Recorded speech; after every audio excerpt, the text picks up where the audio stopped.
Hello, everybody out there in comic book land. My name is George Serrano, aka The Don, and if you're listening to this, you could only be here for one reason, and that's a brand new episode of the Major Issues Podcast, brought to you by Comic Book Clique. And as always, I am never alone. Sir, please introduce yourself. I am Dan the Comic Man, ladies and gentlemen.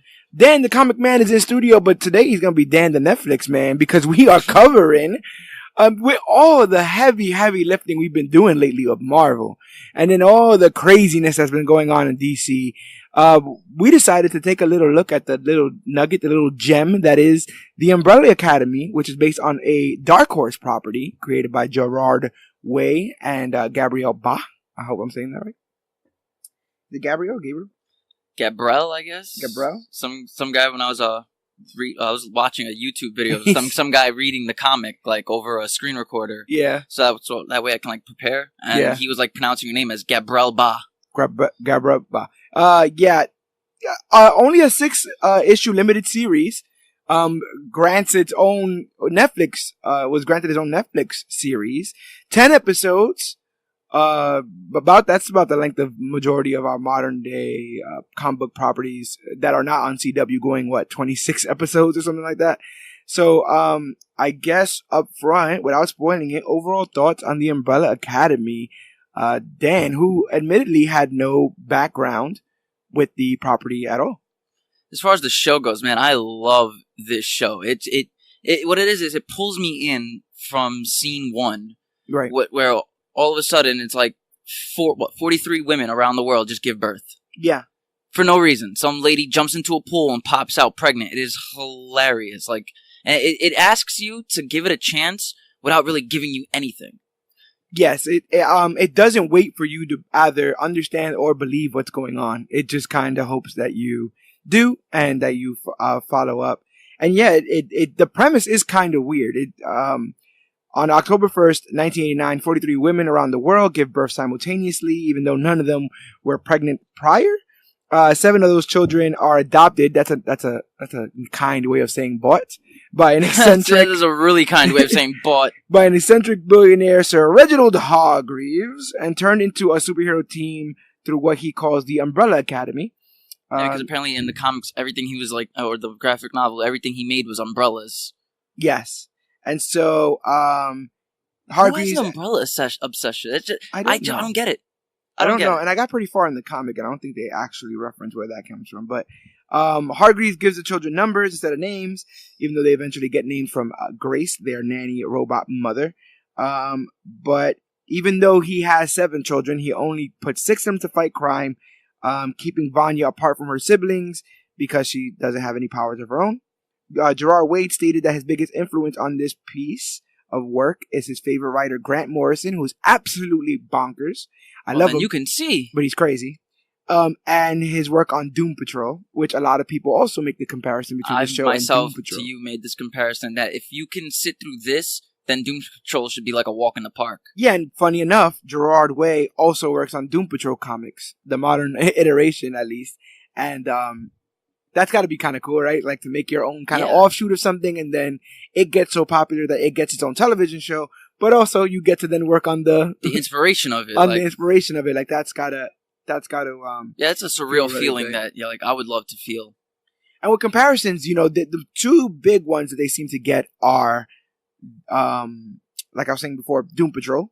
I guess that's more of the bleak, not everybody's a clean cut hero kind of deal.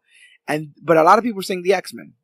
I could see why. I could totally see X-Men vibes. I guess it doesn't help that Ellen Page is in it. Yeah, right. She's the glue. But it's like everything that was about this show just reminded me of different, either X-Men storylines or just character personality traits. And it also kind of shows people are probably gonna yell at me for this. I didn't watch The Gifted.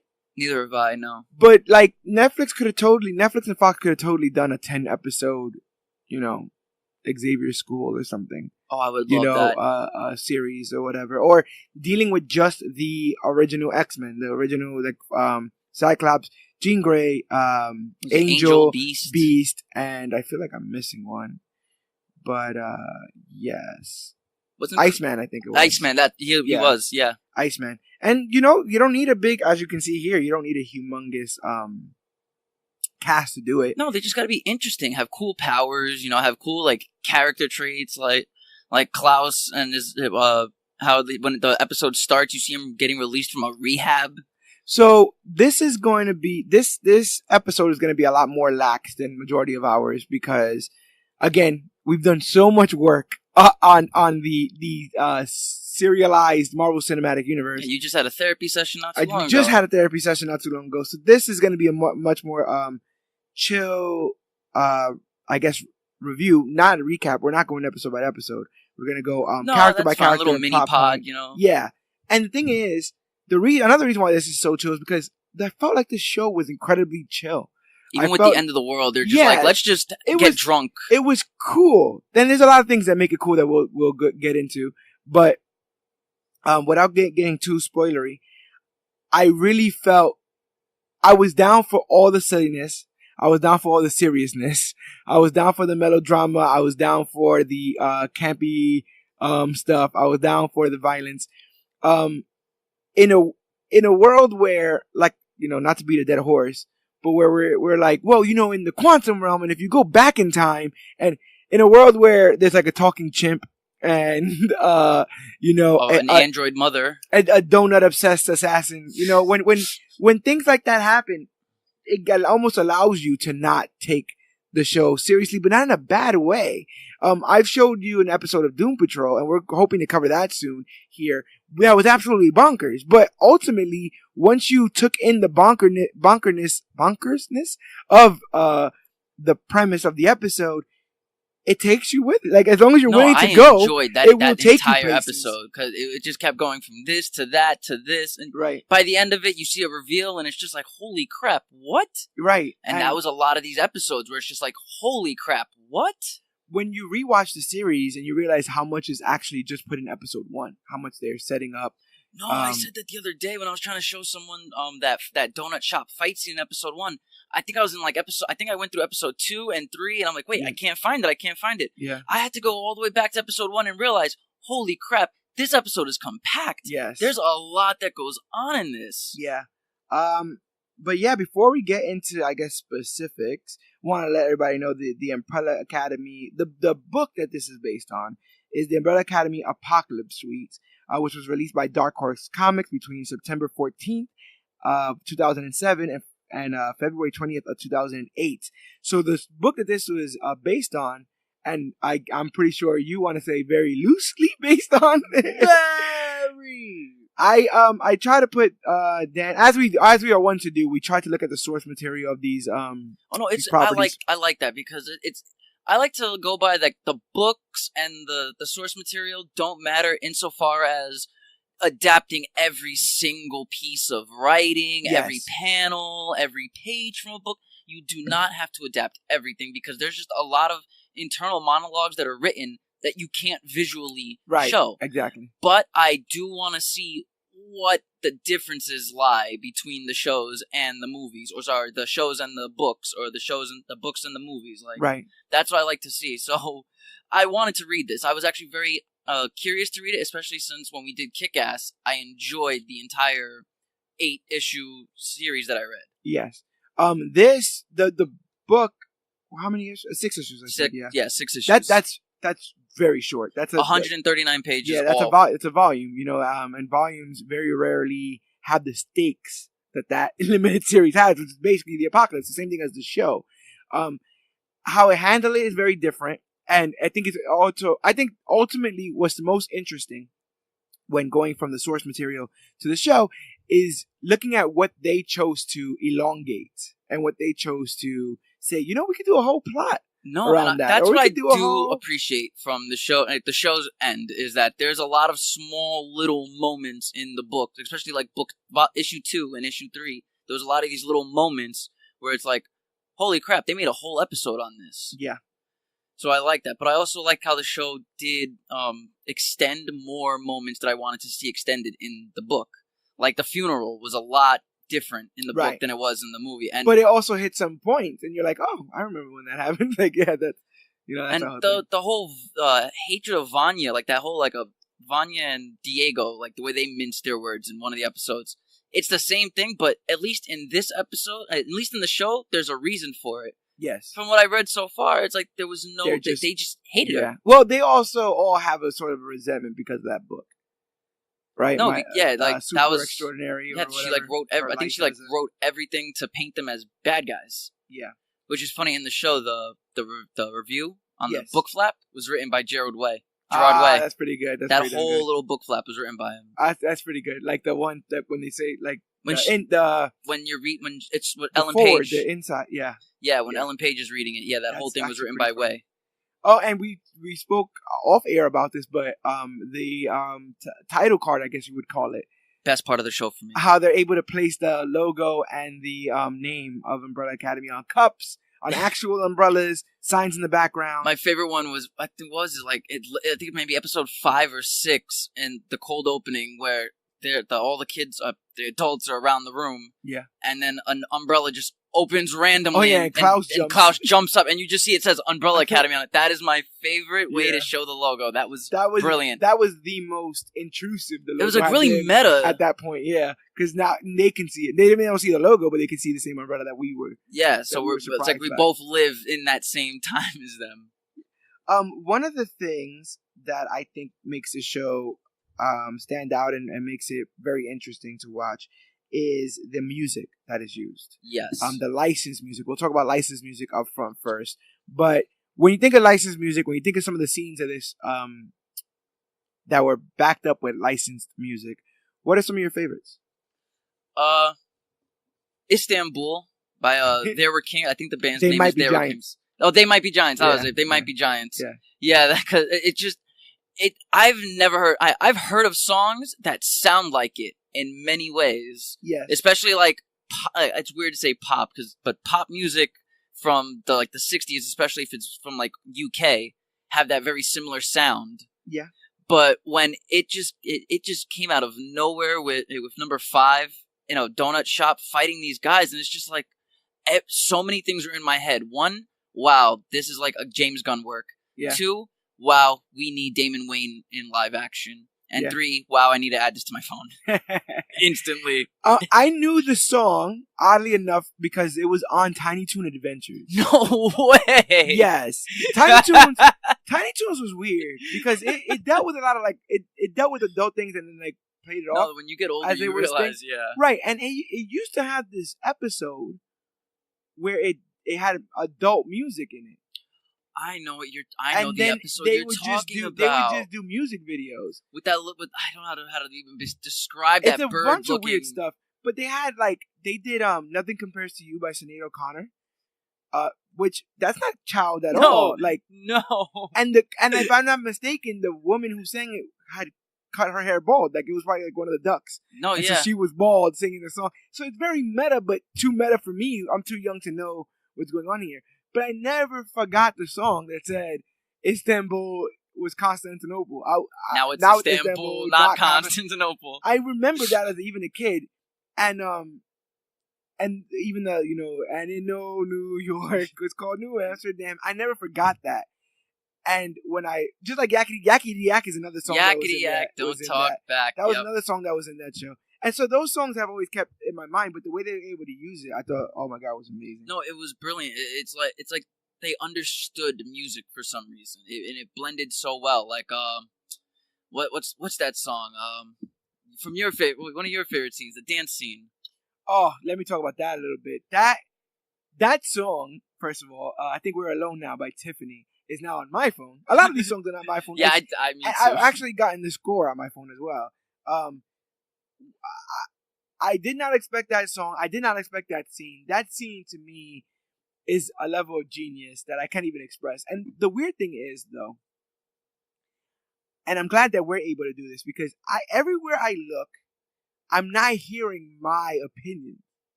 There's a lot of people that felt like that dance scene was forced.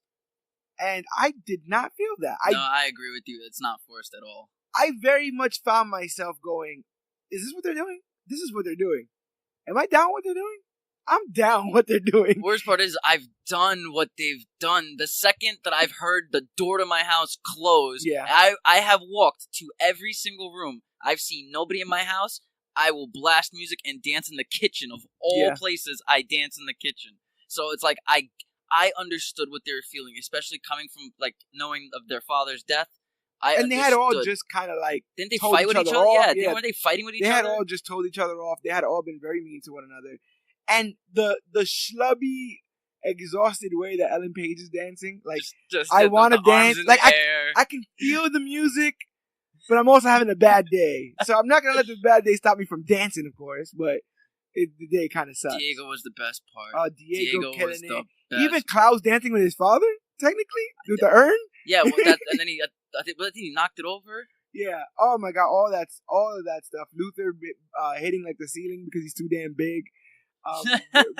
And then the pull-out shot where you can see the entire house and how they that was probably one of the best shots of the entire series. It's just like it's CGI, but just the way it pulled out and you see all the rooms and they're all dancing simultaneously. Yeah, it's like you want to jump into the screen and say, guys, just go to the living room and do it together, and I swear you'll feel better. Yeah, right? It's like you just want to give each and every one of them a hug every episode. They're definitely separated. Even like almost to the last moment, they are not all on the same page about what should happen. And to tell you the truth, that level of flawed, family, I kind of relate to. Yeah. I feel like all families are flawed in a way. Your family's just broken in the way that that you're familiar with. But the way that they came, I get that they weren't like technically on the same page of what they were gonna do at the end. Like some people were just like, I don't know, yeah, maybe we should do this. The fact that they all sacrificed everything was just great. I'm trying to be as vague as I can till we hit the spoiler line. Matter of fact, yeah, we're gonna lift that. We're gonna lift that right now. We're gonna lift the spoiler. We gave the people a good 15 minutes of spoiler free. So if you have not seen the show, I suggest watch it. Oh, yeah, I recommend it 10 out of 10. I think it's charming. I think it's a show. It's bold. It's bold. I think that it doesn't apologize. If you don't like it, you're not gonna like it. Like if you start seeing the beginning of it, I saw somebody that was like the first episodes are very slow, and I didn't feel that way because I felt like the show was trying to romance me. Yeah, it wasn't trying to just take off all my clothes. Like it was trying to be like, nah, get to know me and stuff like that. And I did.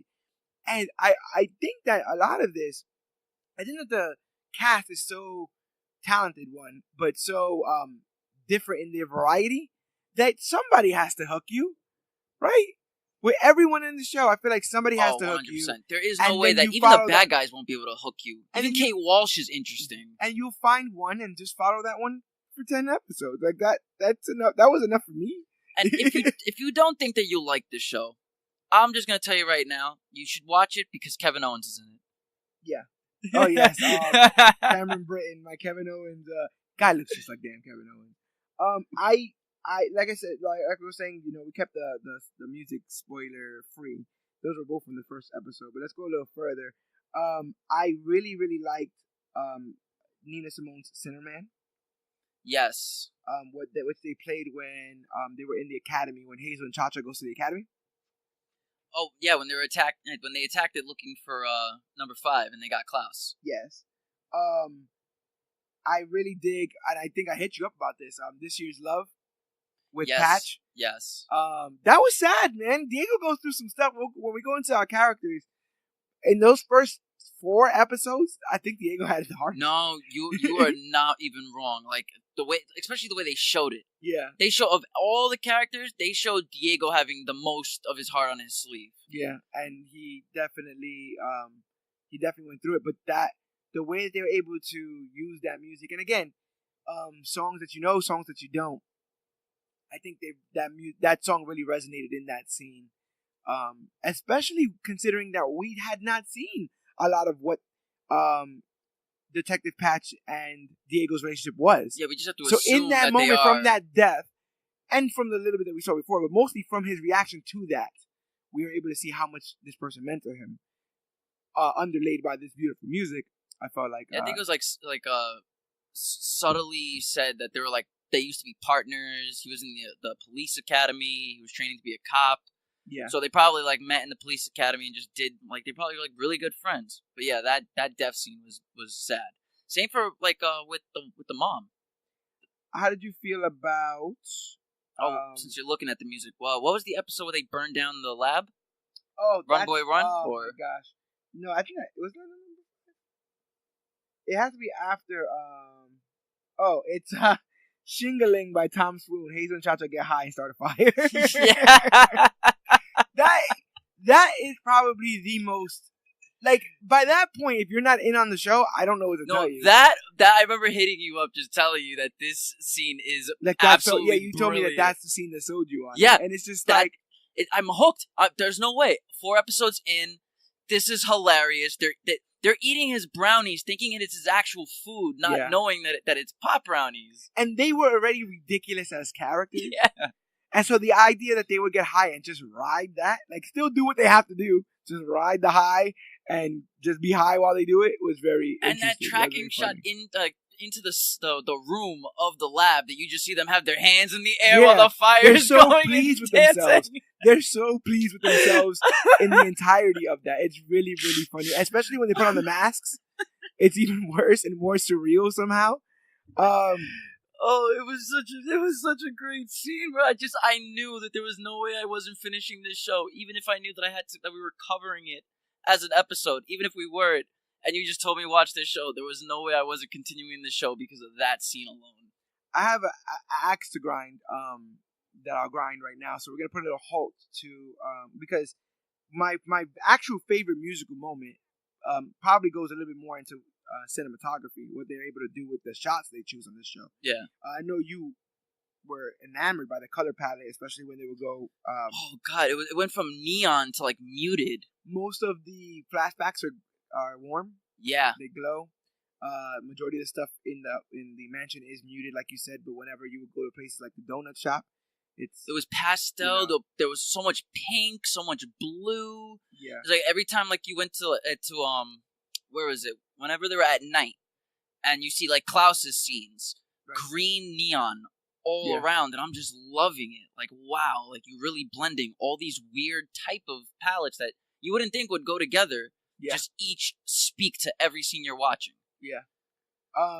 But the act I have to grind is probably a musical moment that I didn't like too much. Were there any musical moments you can think of off the top of your head where you're just like, either this is too on the nose or this is the wrong song for this? Honestly, no. Mine, and it honestly probably is just a timing thing. Can I get all the composers in the room for a second? All right. We don't have to use Don't Stop Me Now anymore. All right? Can we just put Don't Stop Me Now down? And I'll explain why. First of all, it has not been used to the heights that it was used in Shaun of the Dead yet. True. That is the Don't Stop Me Now musical scene. Moment. Yeah, that's... And so, since that movie, I've always had that song on my phone, and I like it. I think it's weirdly structured. It's not structured like a normal song. Yeah. And I think that the tempo is really fast. Freddie Mercury is an amazing vocalist. And the ability to literally just keep topping himself in the high notes as the song progresses is amazing. But I saw that. Then I saw it in here. I saw it in a couple other places. It's in Shazam as a montage. So after a while, it's just like... That's montage? That's weird. That's what I'm saying. Like, after a while, it's just like... I don't know. It becomes jarring to you. Yeah, I don't even know if this has the meaning that you guys wanted to have anymore. I feel like in Shaun of the Dead, it was there because of how absurd it is. And it was also because he accidentally plugged it. Well, he didn't accidentally. Like, he turned on the lights to play the pinball machine, and the jukebox turned on. Right, and so it was a random... Yeah, it was just... That was why the song worked for that scene. Because you weren't having a song that's supposed to, like, speak to the scene of it with its lyrics. Yeah. It's supposed to just be a random song plays out of nowhere, and now there's a zombie in here. Right, it could have been It's Raining Men. It could have been anything. It's for the juxtaposition of... And the fact of how absurd and out of nowhere the song is what enhances the scene. So I understand why. Which is probably the same reason why they used that Shingling song for the high moment, because it was so out of place. It was like a Hispanic kind of reggae kind of song. Yo, I thought it was reggae for a second. And so it was like, what are they doing here? Like this, what are they about to do? What are they doing? Oh, they're high. Yeah, like the very threatening assassins are high. Another one that I know we spoke about a little bit off air is Barracuda. I'm about done with Barracuda. Actually, that I was gonna mention because I started thinking about it in my head. Wait, was this Barracuda? Yeah, Barracuda. Barracuda. Can't do it anymore. There's other ways to make your female protagonist or even antagonist. I think what I liked about what made me not hate Barracuda in this was just Ellen Page's presence. Okay. I don't know what it was about Ellen Page's presence with the white eyes and the suit with that like square tie. Yeah. It just worked for me. Yeah. But then you mentioned that Barracuda is in like every female empowering moment, and I started thinking about it, and you're right. I just feel like a shorthand. It's like we don't have to tell you she's badass. This is a badass woman singing this song. And the song sounds badass, so just link those two. But it's also that guitar solo at the end. I can never go wrong with that guitar. It's like, I love it. I do. Oh, that riff is iconic. Hella iconic. But yeah, I guess if we were gonna go with music moments we didn't like, it would be the fact that Barracuda just because Barracuda was used. Yeah. Like I would have taken any other slow song. And it shouldn't like surprise us that these songs are good this soundtrack is good because Gerard Way. We kind of buried the lead here, is the lead singer for My Chemical Romance. Yeah. So even were you able to read the forward in, I think it's in the Apocalypse Suite where it says like Gerard Way used to draw when he was a kid and now he makes comics. He's written, he's drawn, I think I read whatever. Over and that. then at the bottom is like he also is in a band. So they very much did not use the Umbrella Academy, the My Chemical Romance thing to get him out. He wants to completely separate himself in like different way. I get it. Yeah. Same for Jericho. Jericho doesn't want you to know, hey, that's Y2J. It's like, no, this is Fozzy, and my name is Chris Jericho. And if you like this, you like this because you like this, not because you like me. Yeah, so I totally understand why you would want to separate yourself from your rock star fame. Yeah, and he is talented. I can't say that even the book itself wasn't like written by someone with talent or inspiration from Grant Morrison. Yeah. Like you can tell that there is a genius in there. It's just, to me, it was just too bold, if there's such thing. I feel like you are in the you very much like from the Kick-Ass thing. The more that you were able to retain, the more you were able to enjoy when comparing the movie to the thing. Where I felt like when I was reading Umbrella Academy, it really didn't want me to remember anything besides the plot point of the show, which is that Vanya. Yeah, I felt like they didn't want me to know about like Dr. Terminus, and they didn't really want me to know about. You understand? Because it was going so fast that I felt like none of that was consequential, and it's weird that it went that way because a lot of people complained about the pacing of this show, which I had no problem with.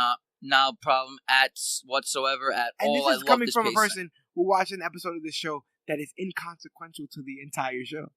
You know, like there's literally an episode the day in the that show never was that never happened. The day that never happened. My favorite episode of this entire show. I love it. That is funny. That's ironic. But let's talk about the cinematography in this. What was your favorite shot scene? What shots do you remember going like, oh, that was pretty cool. A lot of the mansion shots. Yeah. Because a lot of the mansion shots, they're like over the shoulder or like these crane shots. Like you see all five of the team talking, but it's from the banisters. It's over the balcony. Right. Like I like that. A lot of the shots of Vanya playing when she has her powers are cool. Like those crane shots that follow. Yes. When you just see like this like force field going through the trees and pushing it and just messing with people far away. Yeah. So I like that. But what I dug the most is I have to say that pull out from the mansion where you just see all the rooms. I don't know what it is, but it's just you get to see like this inside of the mansion. You see every single room. Almost like it was cut in half. Yeah, and not only do you get to see a large scale of how the house looks, but it showed how everybody is still the same even when they act so different. Yeah. Which is kind of poetic. So that's what makes me love that shot the most. It's like everything about it is like, this is what a family is, you know? They go to their room, they slam the door, and then they just dance their anger away. Yeah. We've all done this. And they all have it in common. Anybody with siblings has done this. No, definitely. So my favorite scene shot is the scene in which Klaus comes back from Nam. because they hadn't told you They hadn't told you where he went. Oh, I'm getting chills because how heartbreaking that episode is. They hadn't told you where he went, and up until that point, he is literally the comic relief for the entirety. When he's told the apocalypse is coming, while he's being tortured, he's still the comic relief. He's still talking about keep choking me, I'm almost there. Yo, he drank water from the waterboarding. Who drinks water while being waterboarded? Man was dehydrated. Probably took some E. He was going through some stuff. But in that moment, that look on his eyes, his hands covered in blood, he had a million-yard stare, like he had literally just lived a life. The more questions you have, while you're asking yourself, like, where did he go? Why is he looking this way? Knowing now, putting together 2 and 2, because you're putting 2 and 2 together as it goes along. Like, oh snap, those are dog tags. Oh snap, he didn't that's have an airborne tattoo. Yeah, he didn't have Why that is he tattoo. wearing Vietnam-style vest on? Like, that's every Vietnam TV show that you've seen. And if that is Nam, that would explain the blood on his hands. Well, maybe he time traveled. Maybe that's what the briefcase is. Maybe it's a time traveling briefcase. And so you're like, oh wow, Klaus is not only back, but he's back with a time traveling briefcase. And then he destroys it. But the anger portrayed when he destroyed it, the shots, anger, the way sadness, they shot it, like and how from this above him, and like he literally standing over you. threw it as far as he could away from him. Like, this thing had caused him so much pain. Oh, I love that. And then he literally gets on his hands and knees and just like kisses the ground and is happy to be back. But to see him go from like, what the hell just happened? Oh my God, I'm back. Screw this stupid time machine thing.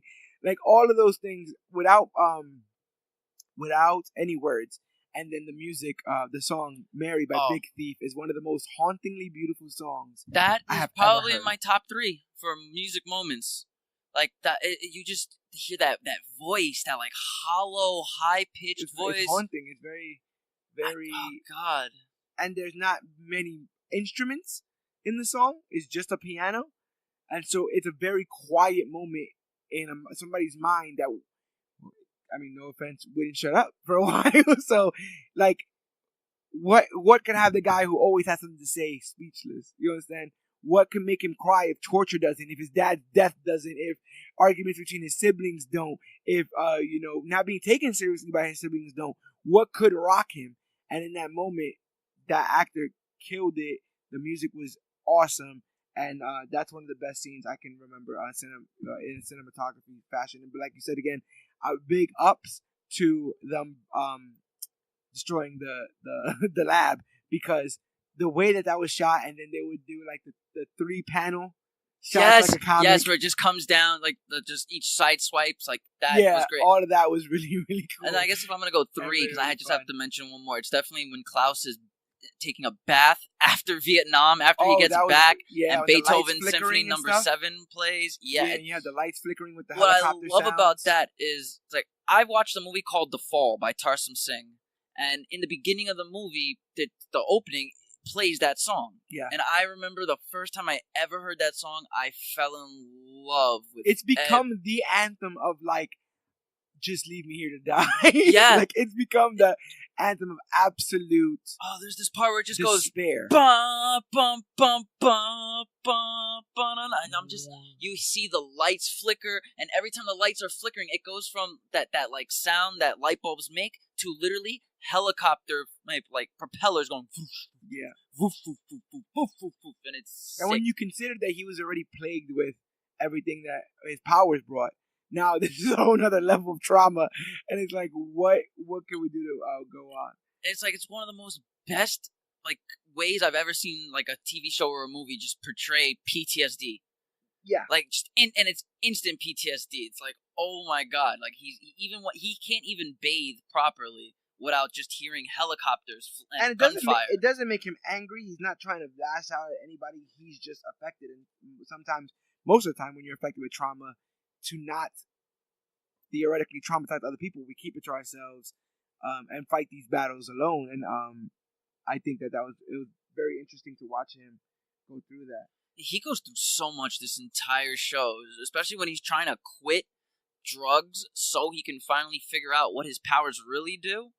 It's heartbreaking when he tries to get people to believe him and they don't. let's talk a little bit about Jeff Russo, the composer. Oh, he composed all 3 seasons of Fargo, so I kind of like his music on that show. Very nice violin work. He has very nice violin work throughout. He has the Umbrella Academy and Vanya specifically are accompanied by violin work, but there's also, and I think I likened it to Danny Elfman. There's certain parts where it's very whimsical, where when you're dealing with like Agnes and Hazel, there's really poppy, really kind of like dream-like music playing in the background. I do like the violins that you hear every time like they were at like their number 5 and Kate Walsh. Yeah, right, like that, like FBI headquarters crap, whatever they were called. I can't remember. There's a beautifully composed scene of 5 saying goodbye to Dolores, and the music in it is sad and it's mournful, and I honestly think that between the licensed music and this music, it puts you in another world. It allows you the permission to understand that you're not watching something that you've normally watched before. You're not hearing... No, definitely. You're not hearing the bois of a Hans Zimmer score, and you're not hearing the trumpets of an Alan Silvestri score. And there's nothing wrong with either one of those composers. Honestly, the composer I put it most to is Max Richter off of The Leftovers. Yes, like I hear a lot of that like sad, depressing moment. It's like it's in the moment where all of a sudden they want you to feel the weight of how number 5 is leaving his quote-unquote wife behind. Boo thing, man. Oh, Dolores. He was leaving his boo behind. Yeah. Now it's time to get into the nitty-gritty of this. Let's get into these characters. Let's talk about the patriarch, and then let's move down to the kids, and finally talk about the commission. And I'm pretty sure when we get to each character, we will have a mouthful to say. So let's start off with Calm Foray, I guess. As Sir Reginald Hargreaves, aka the Monaco. How's that name easier to pronounce than the actual actor's name? I like that name though, Hargreaves. Every time I saw it, I thought it was weird, but I've definitely warmed up to it. The Monaco, the Umbrella Academy's adopted father and billionaire industrialist. In the comics, he's an alien. The most weirdest shit ever. Which makes sense a little bit here. Like if he was just some... Because there's a scene where he's saying goodbye to his wife. He's doing something not normal. He lets off like some glittery... He opens like a jar and lets out some like... Oh, yeah. Glittery stuff. That's alien. Something's going on there. So it makes more sense that that he has no emotional connection to anything or anyone because he's an alien. Yes. Yeah. But then again, are we supposed to believe that we as humans are the only things in this world that can feel and have emotions? So it just opens up a can of worms that you don't want to think about. I don't think that's what it's saying, more so than it's saying that 2 beings can feel, but one can feel even more when it feels like it's equal to those things. Okay. Like we all have feelings, but we don't all have feelings about ants, right? Or not like, oh, look at that ant. I hope he ate. I hope he's taken care of. You'd probably kill it because it's just like this thing is in the way. And I feel like with Hargreaves, if you don't have powers, you're just an ant. And so everybody else gets pushed aside. And even the ones with powers that get special treatment don't get the love and support they probably should or they needed. Magneto treated his Brotherhood of Mutants with better, crap. But we know that he's a genius because most likely, and I'm pretty sure it's been hinted at, he is responsible for Pogo. Adam Godley Pogo, who plays Pogo, is a chimpanzee and Reginald's closest assistant. He can talk, he can dress himself, he can lie. The best part about Pogo is just the mocap. Yeah. When we were talking about it, when we were watching episodes together, we just kept praising the mocap work. Like you see him exhale tiredness. They never let these animals, these mocap creatures, emote past what they're saying. They will let them say what they're lying, and they'll cut and they go to the other person.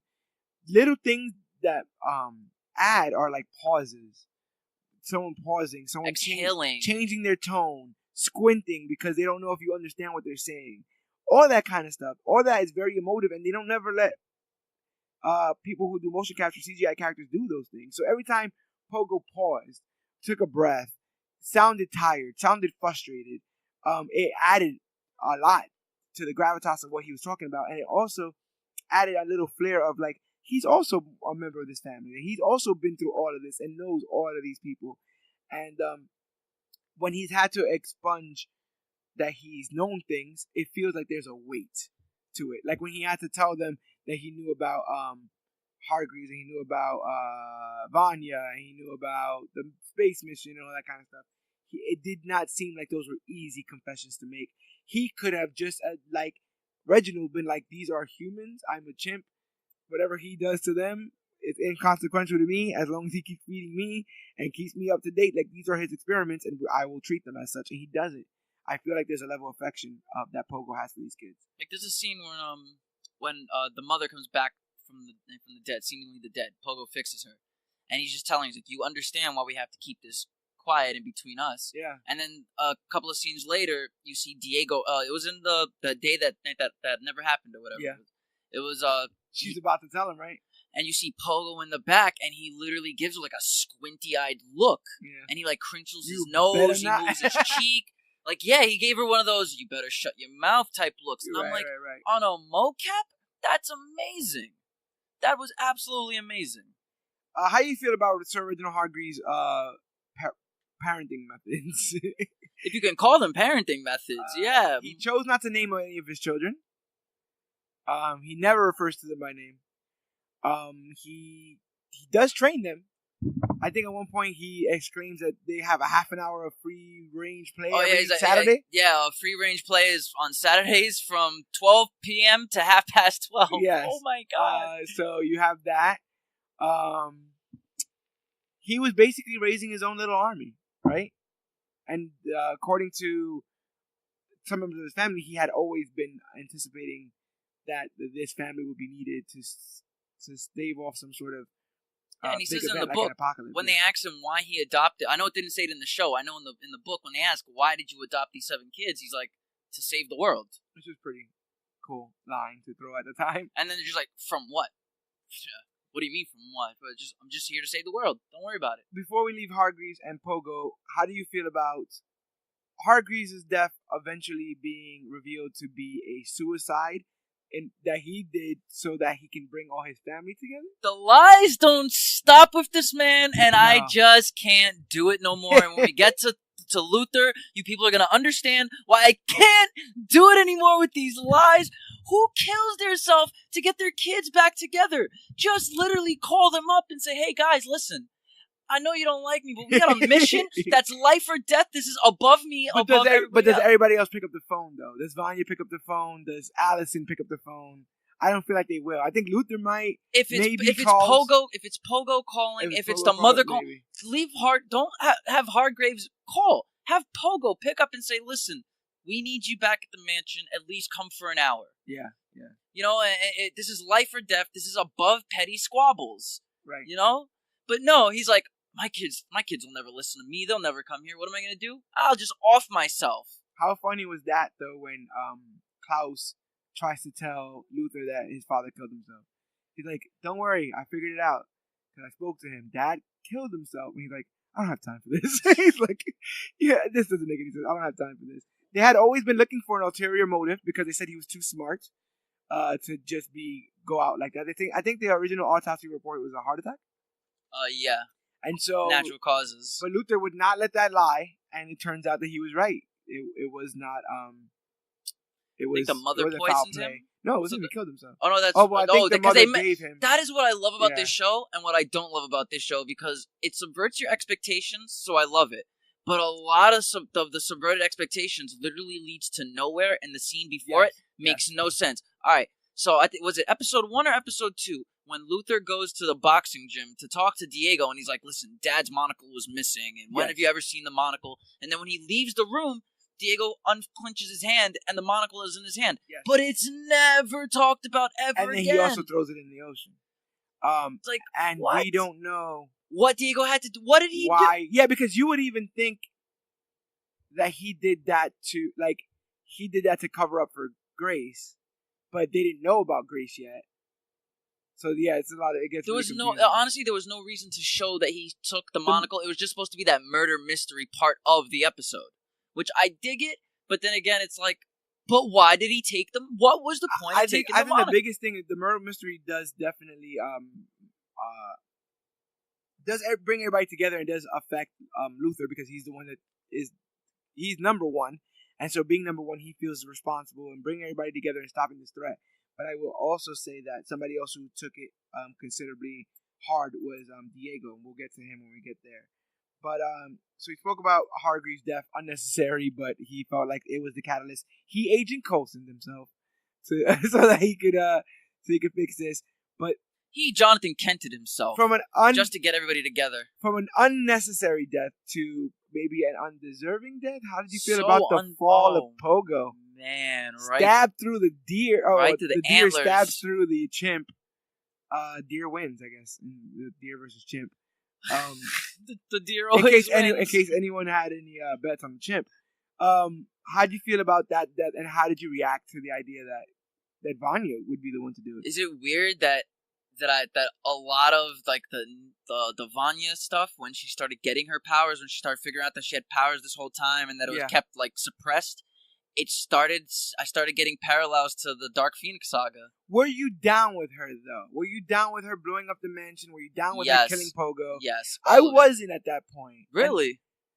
I kind of like that. I don't know. I like that it got different people on and off at different points. I mean, that all sounded terrible. But, say it again, please. No. But, I in a very Breaking Bad-esque narrative, it does ask you to put yourself in that position and say, well, would you have responded in kind? And I would have been very angry, but ultimately, I don't think that the enemy is the siblings nor Pogo. But by the time that she's talking to the younger version of herself, she's gone. Yeah. Seemingly, she's gone. So Pogo may not have deserved it, but he also knew. He did know. He gave her I think he was the one that got the pills. That was a very Civil War moment, though. Yeah. Did you know? Damn it, Rogers! Did you know? Stop bullshitting me. Did you know? She picked him up and just. No, but he said. My God. He said, "Did you know?" And he said something like, "Miss Vanya, you don't understand," something like that. And she was like, "Did you know?" And he looked down. He knew what was gonna happen. He took a breath. He knew that she was hella dangerous and she was gonna do whatever she was gonna do. And he looked up and saw Luther and Allison escaping the mansion. Told him go, yeah. And he was like, my death is gonna stall long enough for that to happen. Some more beautiful mocap work. Oh my God, the mocap for Pogo in this gave more emotions than half the monkeys in Rise of the Planet of the Apes. And that's Andy Serkis. I will never talk down on Andy Serkis. But the mocap for this Netflix show needs to be used in Hollywood. Let's get into the kids now that we've gotten Pogo and Reginald out of the way. But you also got to remember, man, these kids all had powers, knew from a young age, and were very highly publicized by having powers. But they also experienced probably one of the worst tragedies in child kind. They all share a birthday. Oh yeah, that's gotta suck. Especially at the Umbrella Academy, where they probably all got one cake.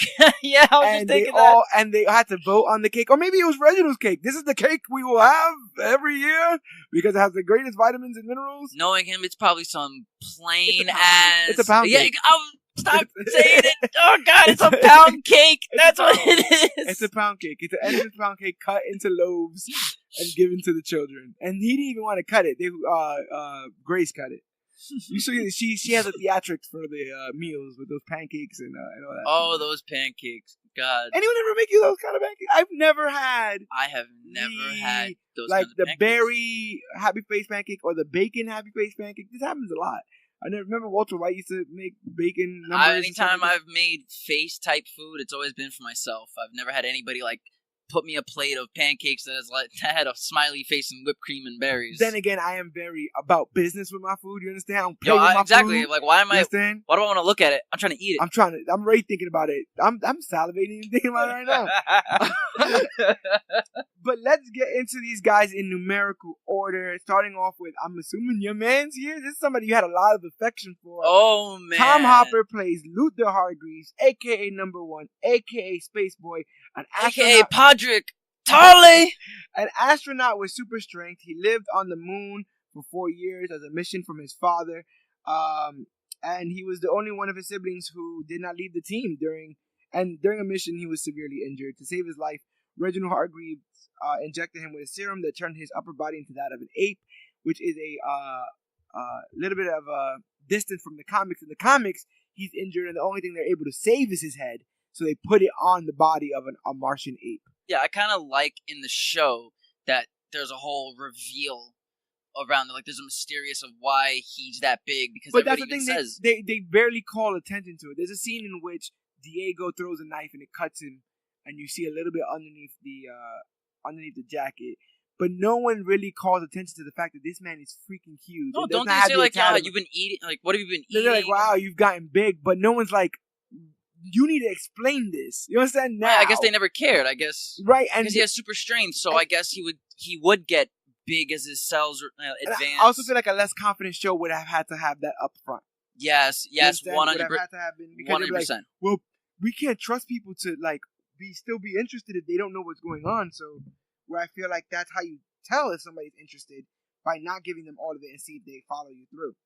Yeah, like see, like for the book, like what I didn't like was that number 5 is basically just there, like he just pops up out of nowhere. Hey, what the hell? You've been gone for 18 years. Yeah, listen, shut up. That's not important. We got business to take care of. I like that you see him come back and you see him go from an old man to a kid, and everybody's just like, what is going on? Oh, yeah. Klaus throws a that was really, really good. Klaus throws a fire extinguisher into the time hole. How do you feel about Luther's ability to be the leader, be number one?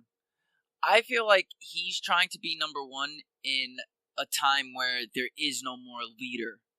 Everybody's an individual. Everybody either doesn't care about fighting crime, too hopped up on drugs to fight crime, or fighting their own crime that they have no time for, like a team thing.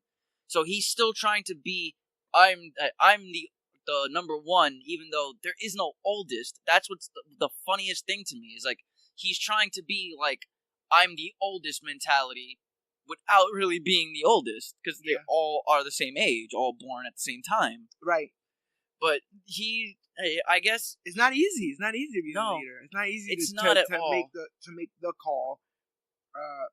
Like one of the my most heartbreaking moment of Luther himself was not the lie.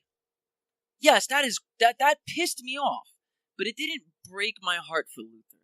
What broke my heart for Luther was when he had to stop Vanya, and he's like, and the way he had to trick her was just so heartbreaking, because the minute you see them together, I'm like, oh shit, he loves Allison, he's gonna hurt her. Then he's just like very adamant about knowing that he was gonna do something out of anger and then he didn't. He's like, come here, listen, it's okay, just give me a hug.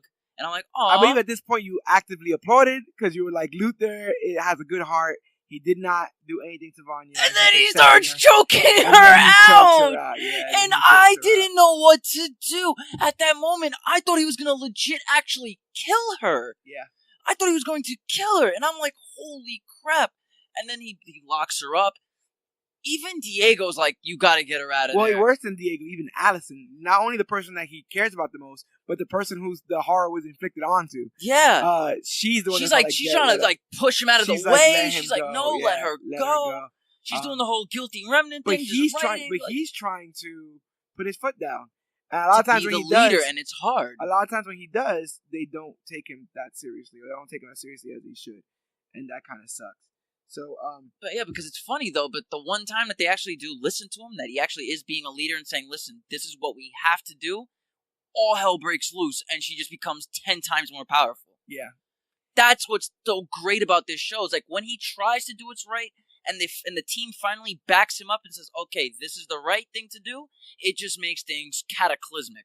And what's kind of ironic is it's not that he's number one because he was the last one to leave. He was the last one to leave probably because he was number one. Yeah. You understand? And so with this responsibility placed on him, he's willing to sit there and stand for his father. He goes and by himself on mission and is severely injured, and they give him a serum that turns his body ape-like. And basically from the neck down, he looks like an ape. And shortly after that, he is given a new mission in life to investigate the moon, because something's going on. What does that even mean? Something's going on. There's a threat that's going to happen. The world's going to end, and the moon has something to do with it. And so Reginald Hargreaves sends Luther to the moon. as Luther's on the moon, he was doing all kinds of tests and stats and stuff, and he would send these envelopes full of readings and all kinds of stuff to his dad. And after his father passes away, he finds out, after thinking that maybe the moon has something to do with the apocalypse, he's like, I don't know, man. Dad sent me to the moon. It might have something to do with the apocalypse. He just kind of finds out that he was lied to, basically straight up lied to. And there was nothing going on with the moon. They just wanted him off Earth. What do you think was the worst one, from the day that didn't happen or the day that did happen? What realization to you hit more? I think the biggest thing is the fact that in the day that didn't happen, Vanya finds the book about Harold Jenkins. She would have outed Harold Jenkins several days before people got hurt, before people got injured, before he even lost an eye, like a lot of that stuff. And so to know that we were so close to that, and then pull back and do it all over again, to know that he was the definitive bad guy in this and move far away was a little bit much. And no matter what, Luther still found out that the mission to the moon was a lie. But what I liked about the day that didn't happen was that you didn't see him get drunk and freak. I like that part, but I just like his whole realization of everything, where he's just in the room like, it's a lie. It's all a lie. What the hell? Well, that was his entire life. But what's interesting that you mentioned is that in the day that didn't happen, because of some kind of weird thing going on with like flights or cabs or whatever, Allison's still around, and so they're able to talk it out. And in talking it out, they're able to share a romantic moment where they do the dancing in the moonlight. And that's what's like, and they share a kiss. Beautiful. Is it though? I'm gonna ask you this now. Do you ship Allison and Luther? There's obvious I was thinking pushback about this for days and There's days obvious to be able to pushback defend because this. both of these adults, both of these well-bodied adults, were raised together. They were born on the same day, so they're the same age. And from birth, typically, from as young as they can remember, they were raised as brother and sister. No. Here's where I finally, after doing a whole bunch of soul searching to be able to wait for this podcast, I finally figured out that it's morally not wrong because, yes, they were adopted by the same man. Yes, they grew up in the same house and they've known each other since birth. But they weren't raised to be a family. They were raised to be a team. That's the difference. It's basically as if the military started recruiting babies from birth. They're not brother and sister by choice. They were brother and sister as a show in front of the whole world. Yeah. So that when they're out in front of the spectacle and saving people, oh my God, they're a super family. But then when they're behind closed doors, they're not a family whatsoever. Like maybe the fact that they're not a family is what makes them a family in the real world. But just if you want to go by their personal emotions and put yourself into their shoes, yeah, they weren't raised to be a family, and they were just raised to be friends. Just because like we have nobody else, so maybe we should start to like each other and be friends. You're not wrong. And they didn't have since they didn't have an outside life, but they still have the inner workings of humans. They're going to have their romantic feelings, if it's not thrown into the world, is going to get weird. You ever see people, you don't think the Amish don't do a cousin on cousin because they don't go to the real world? Like it. So morally, but I understand why everybody's like, wait a minute, these are families. But I sat through Game of Thrones for 8 seasons. I think I'm good watching two people that aren't actually blood related, but are adopted, can kiss. It doesn't make me feel weird about it. It makes me feel a little bit weird, but obviously I'm not there. There are many situations on paper that look one way, and if you're actually in those situations, it's different. The show definitely wants us to ship them. That is the narrative that they're giving it. They're not making it seem weird. The kids, the other siblings, are fully aware of their and that's what's the best part about it. It's like they don't make it weird. They don't say like, oh, come on, guys, like we've known each other since we were babies, or oh, come on, guys, we were bathed together. I think that they do think that part is weird, but I think that they're used to it. It's one of those things. It's like, oh, y'all still doing that? Like, Yeah, you had a thing, didn't you? You know what I'm saying? Like, but it was like but the way that they I guess that you could say the delivery of the actors and the way the director told them to deliver that line, to me, I interpret it as they long since accepted the fact that, hey, you know, you guys ain't blood. Do what you want. You're consensual adults. Yeah. But I can see the other side of the argument as, but they're adopted brother and sister. It's like, but you guys are putting a title on something that should not have a title. Yeah. And it's what I find heartbreaking about that moment of them dancing and kissing is that was his resolution for the lie of being on the moon. When he found out that him being on the moon was a lie, that's what he used to feel better. Was he had that moment with Allison. But then when he really had the lie told to him in real life, I was gonna ask you how you felt about his Rumspringa. How you felt about his Amish getaway. I love that you just walk into the bar. You see this like following shot into the club with Klaus, and then all of a sudden the neon lights are everywhere, the electronic music is playing, and you just see Monkey Man. Well, first you see his jaw drop, and he's like, oh my god, and you're thinking to yourself, what's the worst that you could see? And he's just shirtless, fist bumping. He does not care. He's dancing with women. He's loving it. So the thing is that he feels personally robbed. He feels like his life was robbed for 2 reasons. One, because his main goal, his main diligence was to defend and be a part of this Umbrella Academy.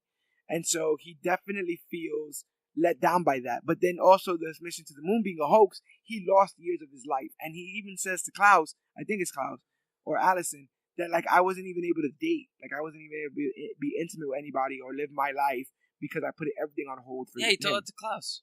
So in the day that wasn't, once he realized that he, I guess, had his life back, or maybe had his life back, he chose to take that chance with Allison. Well, if we go by what I read in the trivia, on the IMDb, is that they take place in 2019.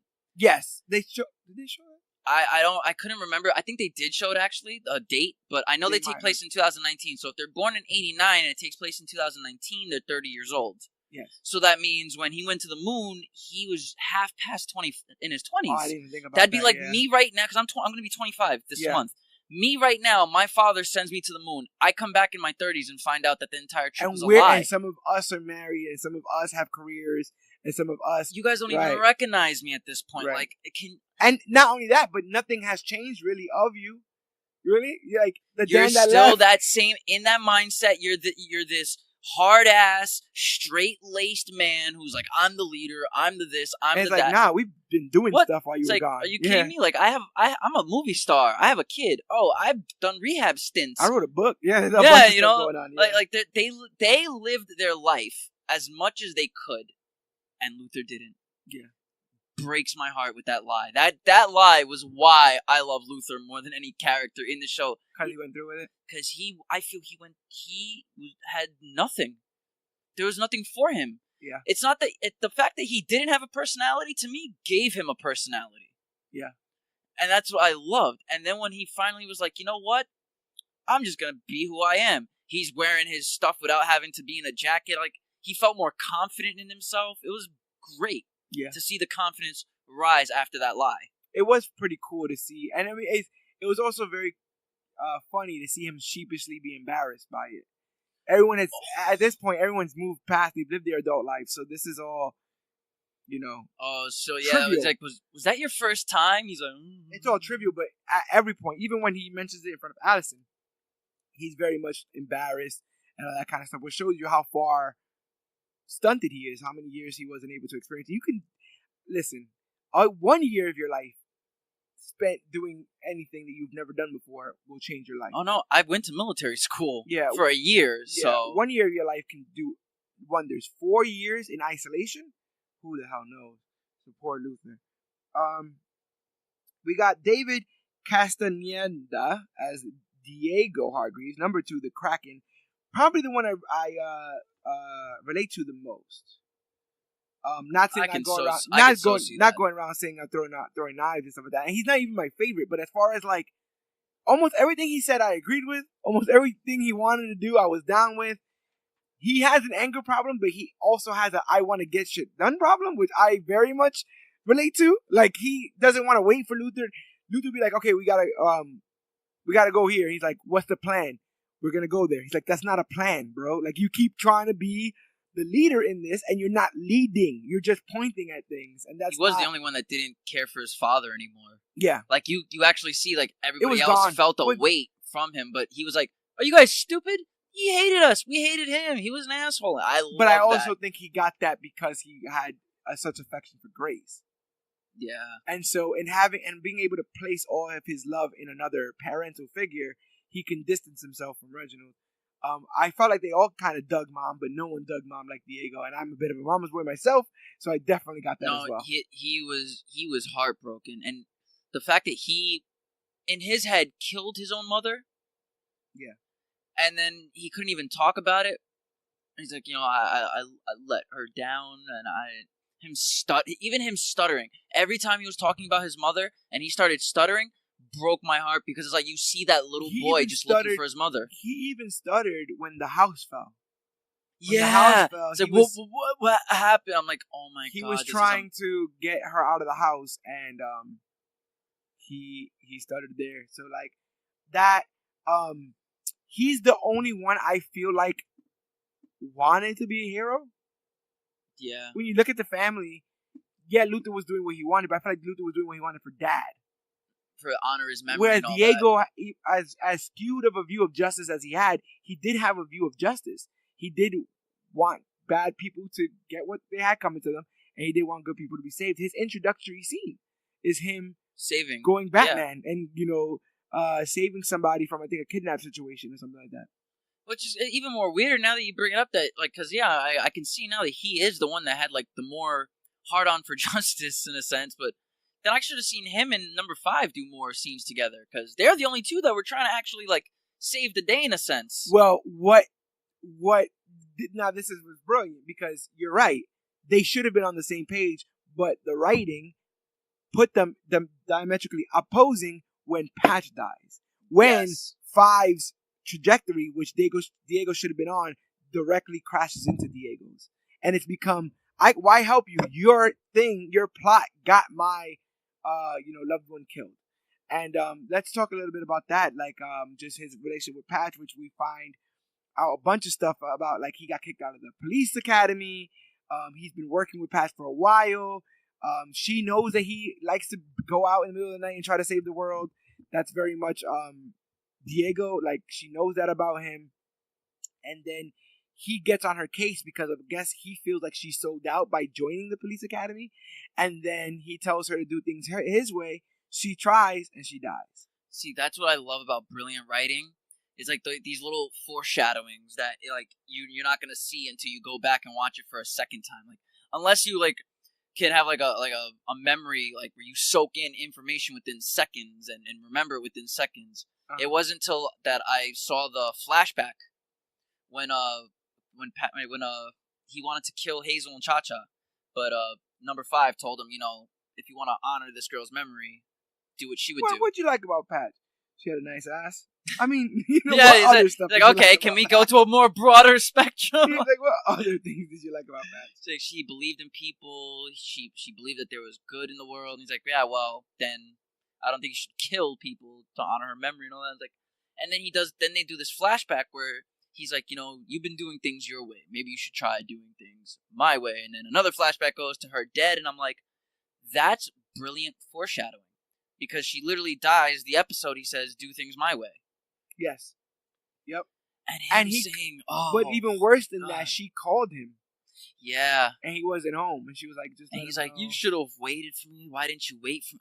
That. She didn't wait for him because I would have been doing what she normally does, which is do things by protocol. Be safe. Be careful.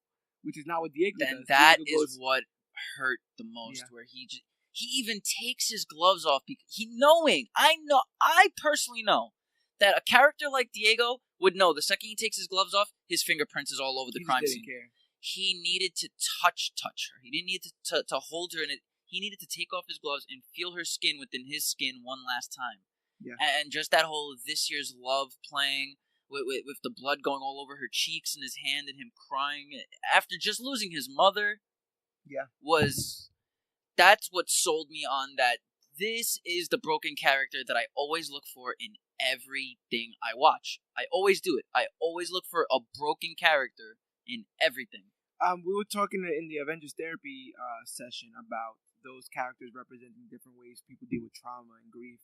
And it's the same thing here, you know, like we have the workaholic here. We have the person that is about rage. We have the person that drowns themselves in their sorrow and just keeps drinking. And you know, we have. Oh no, of course. I think all 5 kids actually, in a weird way, now that you're bringing, I didn't even write this down, but it's just coming to me. They might be the stages of grief. Yeah, right. You would have Luthor, who's denial. You would have Diego, who's anger. Yeah. Allison would probably. I wish I knew them. Allison would be bargaining with. That's true. With I heard a rumor. Yeah, that's true. What's it called? Seance number 4. Klaus would be depression. Yeah. And sadness, right? Sadness, depression, yeah. And then Vanya would be. Sorry, Vanya would be. Did I miss 5? No. I have 5 last because of that brings in the commission. Oh yeah, okay. So it'd be. Oh no, bargaining is somewhere. So it'd be denial, anger, bargaining, depression, acceptance. Yeah. So I guess acceptance would be Vanya because she accepted she's nobody, that she has no special abilities. Yeah. And then Ben and number 5 could both be the final state, you know, death. They are. Well, death. Ben is definitely death. I feel like 5 represents the only hope. Like, I feel like 5 is the voice that says, you don't have to be grieving at all. We can go and fix this. You know, because he lives a hell of a life and then goes back. You know, imagine living 70 years of your life or whatever. And then, I mean, it's the captain, right? And then you come back and you live it all over again. And he's in a kid's body. Yeah. And that right there has got to be probably the coolest but like most frustrating thing that you can go. I could imagine being stuck in my weak little child. Yeah, and what I liked about the graphic novel is that it says your cells are advancing, your body is literally aging, but your body, your physical appearance is going to be 10 forever. Yeah. But like your body is stuck in a time warp while the rest of your insides is growing. So that's going to have bad damages. Like.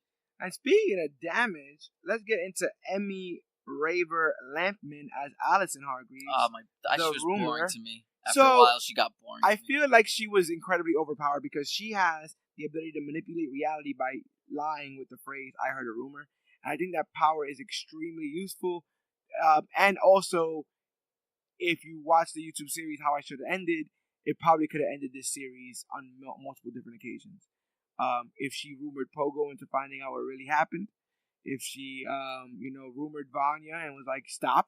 Here's what she should have done. And I understand that using the powers on her daughter is what traumatized her. But from jump, if she did not like Leonard, from jump, she should have literally went up to him and said, I heard a rumor that you like guys. You wanted to move to, like something to get her away from Vanya. If you literally would have said, I heard a rumor that you want to move away. Yeah. Crisis averted, end of the world is over, TV show ending in 3 episodes. And so I do think that she gets short stripes because of that. I do think that they did their best to try to handicap her by saying that always do that. Not just this show, all shows. When you have them, they introduce these most powerful characters in the world because they're iconic to its source material, but then handicap them because realistically, they would literally be the turning tide of the event. Scarlet Witch should have been able to. There's nobody that should have stopped Scarlet Witch in Civil War. You know, like she should have just came in and just put that red manipulation crap around everybody, throw them all into the ground. Like, you know, they bring in these strong characters and then expect it to be believable if they get beat up. I mean, look at Professor X, right? He has to get handicapped in every movie that he's in because if he's able-bodied, he would just win. And look how. But every movie Matthew Vaughn is amazing for that one because he lost in First Class and he was able-bodied. Yeah, I think he lost in First Class on that one. But Allison is it's weird because she's like the mother hen, but very abrasive about it. She doesn't come off like someone that cares. She comes off as someone that's trying to be a mother because she has no daughter left. I mean, she has a daughter, but she's not being able to be a mother to her daughter. So she's like, listen, Vanya, I don't like you with that guy. You can't date. Go to your room. You're grounded type deal. And it's very hard for people to tell you to do something when they're literally your age. Exactly. And I think that's why a lot of them talk to 5 the way they do, because to him, not only he's younger. But he's not younger. And on the flip side, that's why 5 talks to them the way he does, because he's older. Right, he's literally older. Even though he doesn't look older, and that frustration is apparent. Where do you fall on the rumoring the kid? I'd do it. I probably would too. I heard somebody saying that if you have that power, you shouldn't be allowed to have children. No. Because it would literally be like I heard a rumor you want to clean your room. It is a slippery slope, though, like you said. And at you could get your kid to do anything. We see that rumor ability has basically given her career, given her children, given her marriage. And simultaneously taking it all away. Right. And so you must get into this weird level of dissonance where you don't know what's real, what's earned, I guess is the better word, and what was rumored. And I think that makes her kind of interesting, but again, I don't feel like they did enough with her. Is there anything else you'd like to say on Allison Hargreaves? I do like that she kind of was steadfast in not only her defense of Vanya, but in her like trying to follow the rabbit hole down. My favorite moment from Allison Hargreaves in this entire show was that my favorite too. She literally said, "No, it's my fault." To the reason why she got the slit throat from the violin. Yeah. She literally said, "It wasn't her fault. It was my fault. Let her go, please. We can." That to me right there, I was like, "Damn, she really." These are the moments where I'm like, they are brother and sister. That's a level of humility, only reserved for love. Like he's like, "No, she hurt you, Allison. Like I don't want to lose you again." And she literally wrote down, "It's my fault." Wow, I had to praise her on that. I have a little Allison Hargreaves moment that I really, really like. It's her walking around Vanya's house, extremely just happy that she's in Vanya's life. It's beautiful, and she's like, "Come on, this is not even the size of one of your closets." And she's like, "It doesn't matter. Like this is." Yeah, cool. I remember that she tried being like actually sincere with her, and she thought she was just being sarcastic. Vanya went to go get the flowers that Leonard left in the room, and she goes, "Do you have sweatpants? We're gonna need sweatpants." And a look goes over her face, and she's excited, like I'm about to have a sleepover with my sister. I'm gonna watch movies, eat ice cream, or whatever. And it was so genuine. Like I've had those feelings. I've experienced those things with my family, sleepovers, hang out and stuff like that. Seen in forever. Yeah, and you kind of just want to go back into the age that you were when you guys hung, and that chill level. And it would have probably happened had they not gotten to the discussion about Leonard. We'll get there, but I do, like I said, I do like her determination going that route, even though that determination came with a level of frustration because she wasn't able to use her powers as I probably thought she should have. Let's get to the star of the show. My favorite character. My most relatable character. This is what I get to the most. Robert Sheehan plays Klaus Hargreaves, number 4, the Seance, a flamboyant drug addict with the ability to communicate with the dead only when he's sober, and temporarily make them corporal forms. Talk about Klaus. He was introduced getting out of a rehab center that he's been in before. Yes. Where they even say, "We'll see you again, Klaus." Like, yep. And then the next scene, he's in an ambulance, flatlining. Basically overdosing. And his friend is the EMT who, because you could see between the both of them the way they were laughing that his friend is an EMT worker. Yeah. Or that EMT worker has done this many times before. But the second he gets out, he's overdosing. He's taking a pill every 5 seconds. Yeah, he goes to the house and starts stealing shit. And they're like, "What are you doing?" He's like, I'm just getting my inheritance. An advance on our inheritance or whatever the heck. And it's just like, wow. I think we've all been at a point with trauma where we've tried to drown it out. And this is definitely what Klaus represents. Depression of the grief. That stage of grief, man. It's like... And how much that stage of grief is layered in ironic comedy. That often happens as well, where you find things a lot funnier because life is basically a tragedy, so everything is funny when you look at it in that lens. But I really, really dug Klaus. I really understood him almost at all points. Even when he was being ridiculous, I got why he was being ridiculous, why he was being frantic, why he was kind of on drugs. Like, I don't condone it at all, but like I said, everyone dealt with it differently, and that was Klaus's way of handling. I mean, I don't know specifically if I could handle having a power that makes me talk, see, communicate of any matter with the dead. Like, I can't do it. And I get that the more that you are sober and the more that you will learn to harness your power, you can actually make the dead fight for you, which is pretty dope, actually. But it's not enough for me to say, yeah, I'll deal with hearing the screams of dead people all the time. And we saw, right, with when he was a child, and this show does employ a lot of flashbacks. I think they were all used very well.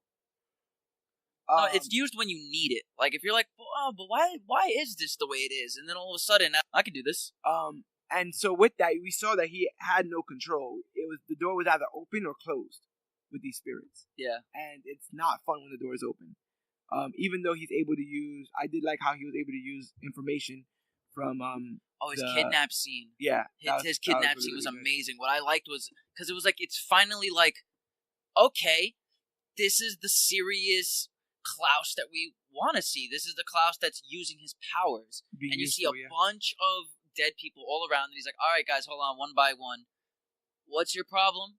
Yeah, this guy said that you did this. He's like keeping tabs on everything. It was very I found that to be like one of those like powerful, like you ever seen like those superhero power-up moments, like Superman and Man of Steel flying, or Batman finally like doing his first mission? That's what it was to me. Seeing him be so powerful. I also feel like even though he was probably the most unreliable because he was constantly on drugs, he was the most honest in a way. Just like, it is what it is. When the end of the world was coming, he's like, also the one that says, Vanya's our sister. Like, what do you mean? Do you know how scary it could be with having those powers? That was one of them. That was so genuine. He's the one who says it. And, they, like, tell you the truth, everybody got on Luther's case when he saw it, which kind of gives you more hope for the family than most. And I don't blame Luther either, because Luther was just trying to do, had he not done that, everyone would have told him he should have done that. As the leader. It's a double-edged sword. Yeah. It is a double-edged sword because, like, you're the leader. You're supposed to come up with a way to tame the situation and then fill us in. But that moment, where he locks Vanya up into the cage, and they're all fighting Luther on this, trying to get her out. It's like, I just watched the show for 8 episodes, 8 hours. I watched this show, and there was not one moment where I'm like, okay, they're siblings. Yeah, there's moments where they're amicable. There's other moments where they're like even friends, teammates. Cool cinematography moment. Not to interrupt you, but I want to say it before I forget, when they were running down the bowling aisles. Oh, when they were running from the commissions. Yeah, and they're all running at the same time. And they're sliding? No, I think Homeboy jumps.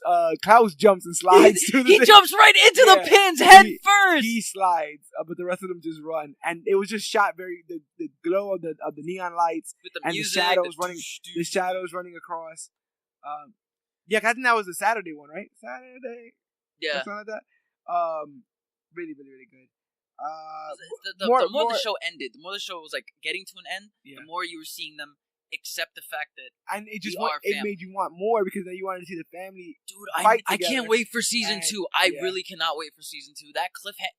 This was the first time that a cliffhanger has hit me in years. Like, because usually I watch TV shows when they're done. Yeah. As soon as they're done and they're bingeable, so I can watch the entire thing. That's when I watch them.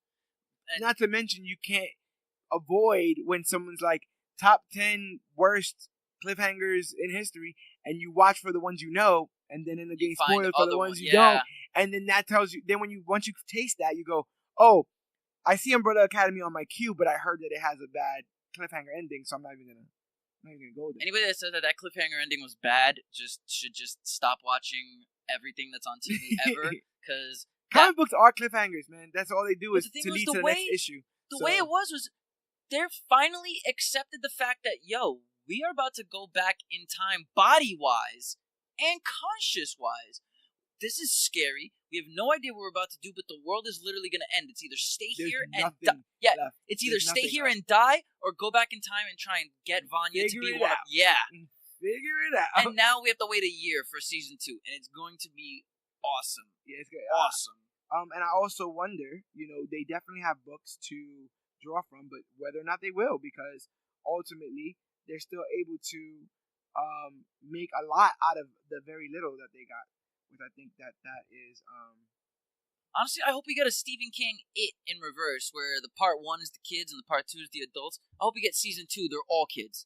Don't give me any of the same cast. Like, I'll take them again if you cast them for season 3, but as far as season 2 goes, I want an entire cast of kids. Oh, we'll get into predictions in a bit. Any more about our boy Klaus? Any favorite scenes we hadn't mentioned? I like the blackmail scene.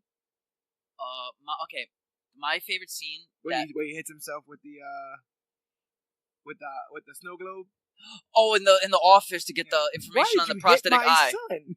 And then he smacks number 5, and then he takes the snow globe. Oh, and also my other line of like him looking for the drugs, and his brother's like, "Why don't you try to eat something first? Why don't you try some eggs?" And he's like, "You can't smoke eggs."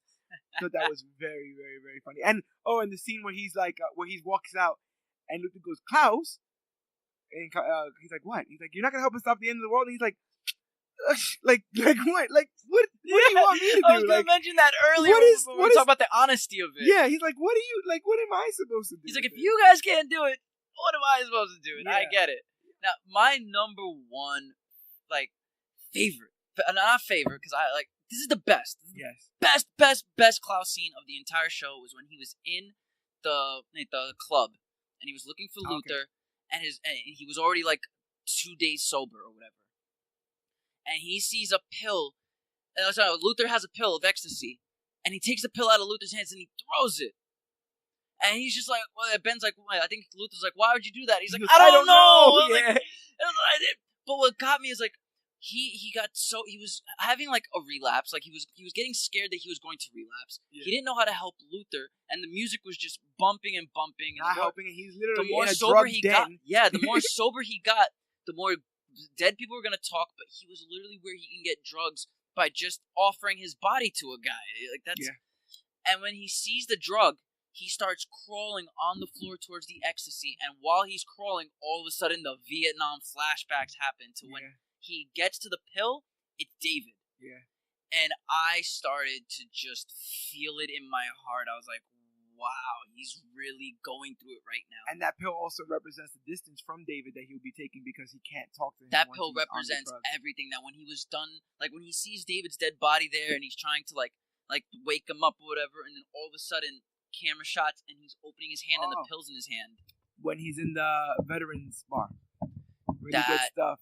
That was he sits one there, of my he favorites. cries, He cries because he's experienced this war. They try to tell him he's not in the war, and instead of just explaining himself, he could have at very time explained. He was just over it.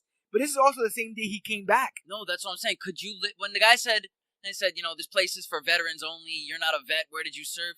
He could have literally just did, guys, so you can see I'm pointing my finger in the air. He could have just pointed right to that picture and say, I'm right here. But how do you explain that? The Vietnam War was in the 60s. Yeah, Jesus goes, I am a vet, you asshole. It's like, I'm sorry that you're an asshole or something. Yeah, it was terrible, man. But I really like that scene. But I liked it because of seeing seeing Diego and Klaus fight side by side, seeing Diego trying to detain the situation and not be a hothead. Because in my eyes, the whole show has been leading up that Diego is a hothead. No matter what, he's a hothead. Anger. That's what. Yeah. But when he was just literally saying, "Whoa, listen, like my brother's having a bad day, guys. Let's just calm down." I'm sorry, and he's sorry. Like yeah, that was very much like he probably wanted to kill that man, but to save him and his brother, he's willing to take a knee. It was and that was a level of emotional maturity we probably hadn't seen at that time. Thank you. Yes. Yeah. It showed so much emotion. But that's why I always dug Diego, because I'm like, because he's awesome even in this pinch, you're still gonna be like, And even how he sat. Remember when he sat down and talked to Luther? He was like, "So, this is what you're gonna do? They got Allison. Why didn't you say that before?" And then when he goes to the bar, he's like, "Why did you lead with that? Like, why? Why he didn't lead with that? Because he didn't want you to leave yet." And then Klaus is like, "Oh, look at them sitting there talking together." And then Fire's like, "Are they gonna have a brood off? Are they just gonna sit there and brood each other to death?" I thought that was when all four brothers were in the same scene interacting with each other. It was absolute They're gold. so amazing on their own that we forget that they're a family. We forget that they're together, and when they're together, it's even better because that they just bounce off each other. They really felt like a family. That's why that final fight scene against the Commission in the Icarus Theater. Yeah, because we can't talk Klaus without talking about Ben. Oh my god! Even though we don't know how Ben Hargreaves died, Ben Hargreaves number 6, the horror. He's a boy who is possessed by monsters from another dimension underneath his skin. And even though he died, we see him through Klaus from episode 1. He is with Klaus. He's basically Klaus's conscience. Yes, he's the Jiminy Cricket of this movie because he tries to get Klaus off the drugs. He tries to get Klaus to help, but ultimately his biggest role is we find out that Klaus is able to give these ghosts a corporeal form, and that with that they're able to be here in the actual world. One of the coolest moments of it was when Klaus was just like, you know what, fuck it, I don't want to do this anymore, and he's about to take a pill of ecstasy, and Ben slaps him in the face. Yeah. And even he's like, even Ben was surprised. He's like, you can hit me? He's like, I didn't know. Like, it's like that moment of realization that if you just stay sober, you can be powerful. Yeah. And Ben being his conscience was awesome. To the point where he even used Ben's powers for him. Yeah, Ben is able to save Diego's life at one point when the building starts to come down because of Anya. And then, like you said, the big Icarus theater fight. That was the moment when I knew that Diego and Klaus had a different relationship. Because when he was the first person to jump at Klaus's aid, like, listen, defend him. Yeah. He saved my life. We have to listen to him. Oh, yeah. That was in the bowling alley. Yeah. They're like, hey, no. He's got something exactly. to say. Everybody's like, listen, Diego. Hey, listen, Klaus. He's like, whoa, guys. He saved my life. Listen to him. Like, that's episode 7 and on. The show really finds its footing. Yeah, well, because they are all united against a single threat now, whereas before they weren't. Yeah. So I don't know what happens to Ben because it's not said about what happens in the comics. And you would figure that he would just tell Klaus, but that's neither here nor there. Let's get to the two biggest members of this family. Aiden Gallagher plays number 5, the boy. Another really, really favorite of mine. I think he's the best character of all of them. As much as I relate to Klaus, and as much as I favorite Luther, I think the best character and cast member goes to Aiden. I like the world Gallagher. that he brings with him, because initially you just think he's a member on this show, but he almost brings his own show with him. He brings all this horror with him. And he brings time travel, and brings assassins, and brings shadowy organizations. He brings it all with him. And so he's a boy with the ability to jump through space and time, but after traveling to the future, he ended up in a post-apocalyptic world and he was unable to get back. He survived on his own for decades and talked to a mannequin before being recruited to the Commission, an agency that keeps tabs on the timeline. He eventually betrayed them in order to get back to his own time to warn them about the pending apocalypse, and is constantly hunted by his former employer. But the biggest thing about this is, after spending 70 some odd years being a trained assassin for the Time Police, he goes back and he's trapped into the body of trapped in his own 13-year-old body. And so there's a level of frustration, there's a level of grumpiness to this character that's weird when you see his body, but he obviously plays it as a 70-year-old man.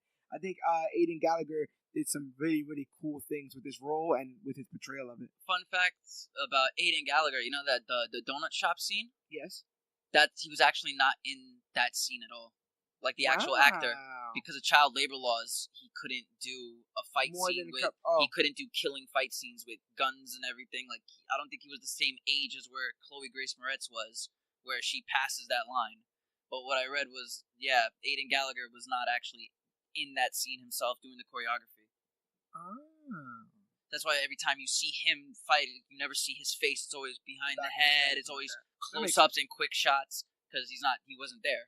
So once he comes, he's just motivated to stop this apocalypse. How do you feel about his mission, but more so, how do you feel about Klaus's assessment of him, saying that he is addicted to stopping the apocalypse, or he's addicted that this one event has been his driving? Think so? Yep. Because he's like, I've seen that look before. You don't know who you are without the high. It's true. Like, once you get that, anything could be a drug if you make it. Yeah. Anything. And when you get so involved in what you're taking on, whether it be films, whether it be music... But it makes sense to Five in that aspect, right? Because if he doesn't obsess over it, there is no it to obsess over in a way. Yes. That's the juxtaposition of it. It's like, on the one hand, from seeing it through Klaus... It's like someone saying, you're addicted to eating. It's like, well, if I don't eat... I'm going to die. I'm going to die. No, so. But it's like, from Klaus's perspective, it was you're upset. Now that it's gone, yeah. He's like, you're still. That's what everybody thought. It's like, okay, crisis is averted now. We all go back to our lives. What life does number 5 have? That is the issue. What life does he have? It was about survival, and then it was about prevention. And so now it was about, can you just live? And who was it? I think it was Klaus. It was like, just do what you would do if you never disappeared. It's the Walter White equivalency. Because Walter White was the same way. How many times did Walter White win? But he had to go one step further. Yeah. To where he even seemingly retired in season 5 and still had to be an empire. Like, that's what we are. I think with him comes the commissioner. We'll talk about them in a bit. But the idea that it's a 70-year-old inside of a 13-year-old's body, I think, is the beginning of the introduction of things are not what it seems. And I think that with him comes a lot of that. Because you also meet people like the Handler, and you meet people like Hazel and Cha-Cha, and I feel like all of those characters are not what they seem. When you see them for the first time, they're definitely not what you think they're going to be. I think the only character that is what you think they're going to be is Cha-Cha and the Handler, to me. Yeah. Because it's like... Well, the Handler, I just did not know what to expect from that kind of person. Of course on that, you don't know what to expect, but there was no, subverted expectations about who they are. Yeah. Like with Hazel... He's an assassin.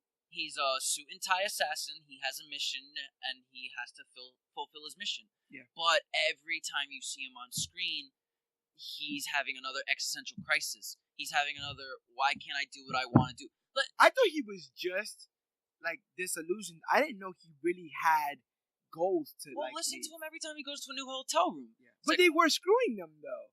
He also had something to bite on. It wasn't just, another day, another dollar. It was like another day and 70 cents. We used to get dollars. I get that. That's the problem. It's like 5 years ago, he would never have had these crises. 5 years ago, he would have been happy. He's in his own hotel room. He's got a nice suit on. He's got one small mission, and he's going back, and he's fine. Now the fact that they're screwing them through budget cuts, now he's having is my life really worth this? Am I really doing what I want to do? And then he meets somebody that he has no connection with, no idea of who they are, and then manages to fall in love. Sheila McCarthy, who plays Agnes, the owner and baker and waitress at Gritty's Donuts. How did you feel about Hazel and Agnes? Well, first of all, let's start with, how did you feel about Hazel and Cha-Cha? I love them, especially Mary J. Blige, because it's just like, wow, you really blew out my expectations when I read your name in the credits. I thought you were just gonna be like. What the Handler is. You don't go away. Definitely not in a negative sense, but you've been a singer my whole childhood, and now that's what it was. An actor. When I watch shows, even now, I still listen to music by Mary J. Blige because she hasn't stopped making music. But to see her come in, it was just like, whoa. And Cameron Britton's ability to act through the mundanity of the things that he was going through, picking sad a donut. Eyes. Him acting picking a donut. Well, he's like, this one has the best chance for upside, and this one also has the biggest chance for disappointment. Yo, that was great. What donut would you like today? He's like, I don't know. The cream is too much, or the jelly's gonna be. When he's in the forest talking to Cha-Cha, he's like, "Come on, what if we just quit? Can't we finally kill who we want to kill?" Yeah, it was everything is so mundane, but he's talking about real serious stuff. We saw them cut a man to ribbons. The man that was at the donut shop with 5 gets hooked, chained up, and cut to smithereens. And all he cared about was the fact that the tuna salad had no mayonnaise. You understand what I'm talking about? And then my first inkling is when they were watching the show. She's like, "Why do you watch this crap?" And he's like, doesn't it interest you what regular people do with their lives? He was very much wondering about that boringness of regular life. And Agnes represented that. That's, I think, what everybody deals with. If you have nothing in your life that is mundane, everything is excitement. You wake up and you don't know where your shoes are, and that's exciting. You wake up and you're like, oh my God, I'm going to have this and this and that. I'm going to do this and this and that. You're going to wonder what boring people do. So after a while, you're going to start saying, where are my shoes? I'm tired of this happening. Like you said, after a while, you're going to want the predictability of regular life. Something stable, something you can count on. It's okay, I'm tired of not knowing where my remote is. It shouldn't be an adventure to make eggs. That's what it is. So when you have nothing but excitement in your entire life, you're going to wonder how boring people are excited. How do you feel about Hazel and Agnes getting their happy ending? I liked it because they actually didn't blow up in the. No, he had the time. He had the. Yeah, he bounced before they blew up, so it's like, they don't die. Yeah, that's awesome because I know that they're coming back. If you go by String's theory, what? Are they coming back next season? I hope so, honestly. Yeah. Because what it is out of all the crazy sci-fi adventure that's going down with the Umbrella Academy, yes. Every time we get to Hazel, I feel like that is our grounded for reality. That's our foot in the door. He is speaking to the audience, or speaking for the audience. Because we don't know how it feels to get people to do what we want by saying, I heard a rumor. Yeah. We don't know how it feels to talk to our dead parents. But we know how it feels to finally be tired of going to the same job every day. We know how it feels to fall in love and not care who exactly we fell in love with or how they look, but they look beautiful to us.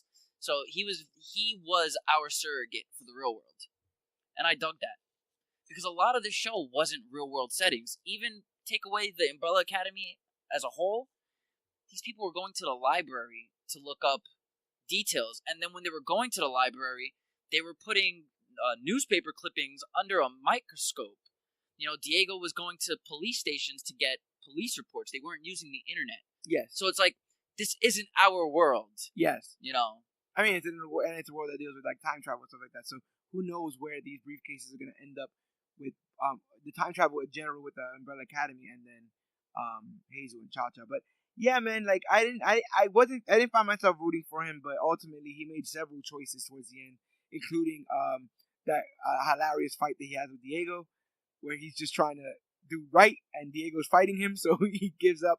Five knocks out Diego, and then Hazel's like, here's the guns, clear his name.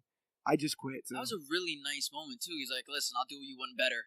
Here's both my guns. Yeah, take them both. Out. Which is an awesome continuity nod. When he left her, he took her gun. He took her gun. Do you think Cha-Cha was digging Hazel, or was that just a love? Or was that just a acquaintance, like when your boy gets married and he's just not around more, and you kind of get I think she fell in love with him. What made me feel like she fell in love with him was the look she gave him when he asked if they wanted to get dinner. After knowing I'm supposed to kill you and I didn't kill you anyways. Because this whole show you saw Cha-Cha isn't empathetic. And she did only get angry when she saw him with Agnes. But I thought that was just him lying, because they go back to say that he's not even a through and through assassin. Sometimes he lets people go. Sometimes he lets kids go. Yeah. And that was brought up through Klaus, but that's something that gave us an inkling that Hazel might not be about this life as much as he is portrayed.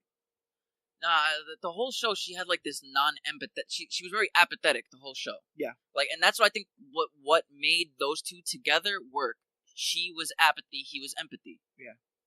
So to see her to have a moment of vulnerability. She almost drowned Agnes. Yeah. So she had a moment of vulnerability only for the rug to be swept from under her. Yeah. So I would be pissed too. So I understood why she was pissed. I really did think she was digging him. Did you like the 5 Dolores stuff? My favorite scene is Luther threatening to throw Dolores out the window. That mine too. I can't not say because when he literally pulls stopped. that gun on his own brother with that eagle eye sight that he had, he was gonna shoot Luther. He was gonna shoot Luther to keep it. At this point, he had known Dolores longer than he knew Luther. Yeah, and what you mentioned when we saw that episode was that he literally put all of it on hold. He put his entire mission on hold to save her. Yeah. So that's what was awesome about that scene. It's like, I know I gotta kill this person, but if I drop this gun, I'm gonna lose my only weapon to kill this person. And he did it anyways for Dolores. Yeah. I love that. Them together was he lost the edge to keep his love, and then he was able to bring her back when he realized that he needed another life past this. But 5 was definitely an MVP. I liked him getting drunk and falling asleep. Okay, that was one of the best. You could not have had any dialogue. Just show me it. The best was seeing a 10-year-old with a margarita in his hand next to a half of a mannequin with a margarita next to her. That is gold. Absolutely gold to me. All right, I think it's time to get to our final big characters. The final 2 big characters. Ellen Page plays Vanya Hargreaves, number 7, the white violin, a meek violinist with no apparent supernatural abilities, which somehow and somewhat alienated her from her siblings. In reality, she possesses the power to convert sound waves into destructive force, an ability her father suppressed with drugs to keep her out of danger. How do you feel about Vanya? I think you've made this comparison before. We said you get real Jean Grey vibes from her. I get nothing but Jean Grey vibes from her. It was literally the premise of X3. It was the whole, when I found Jean, she was a very strong girl, and the more she got older, the stronger she got. So what I did was I had to find a way to suppress the rage inside of her, and that's literally what Hardgraves did. Yes. Was he knew trying to train her and trying to teach her to harness her powers was a fool's errand. And at this point, he's like, you know what? I'm just going to give you Zoloft. Just, here's your pills. There's nothing special about you. Stay away from me. Stay away from everybody. I mean, she was literally killing. I don't think she was killing real people. I think they were just like different. What were those real people she was killing? The nannies? Or were they different robots? No, those were real people. Those were all real people. Grace became a robot because they could not get her a human anymore. Nanny. Yeah, and so I think a lot of the question relies in how much do you think destruction is part of her personality versus how much she was driven to that? Because you would say that she was driven to kill Pogo and almost kill Allison and stuff like that, but ultimately that she was driven to. Everything else was just child acting out. But can you say that when you see her, damn near stab Reginald in the eye with his own monocle, kill a couple nannies? Get people piss her off. Kids act out though. The thing is, there's no. Don't get it twisted. I'm not saying she deserved any of this. Yeah, I don't think kids are born evil. You cannot be born evil. That's taught. Okay. That's something that you can stop.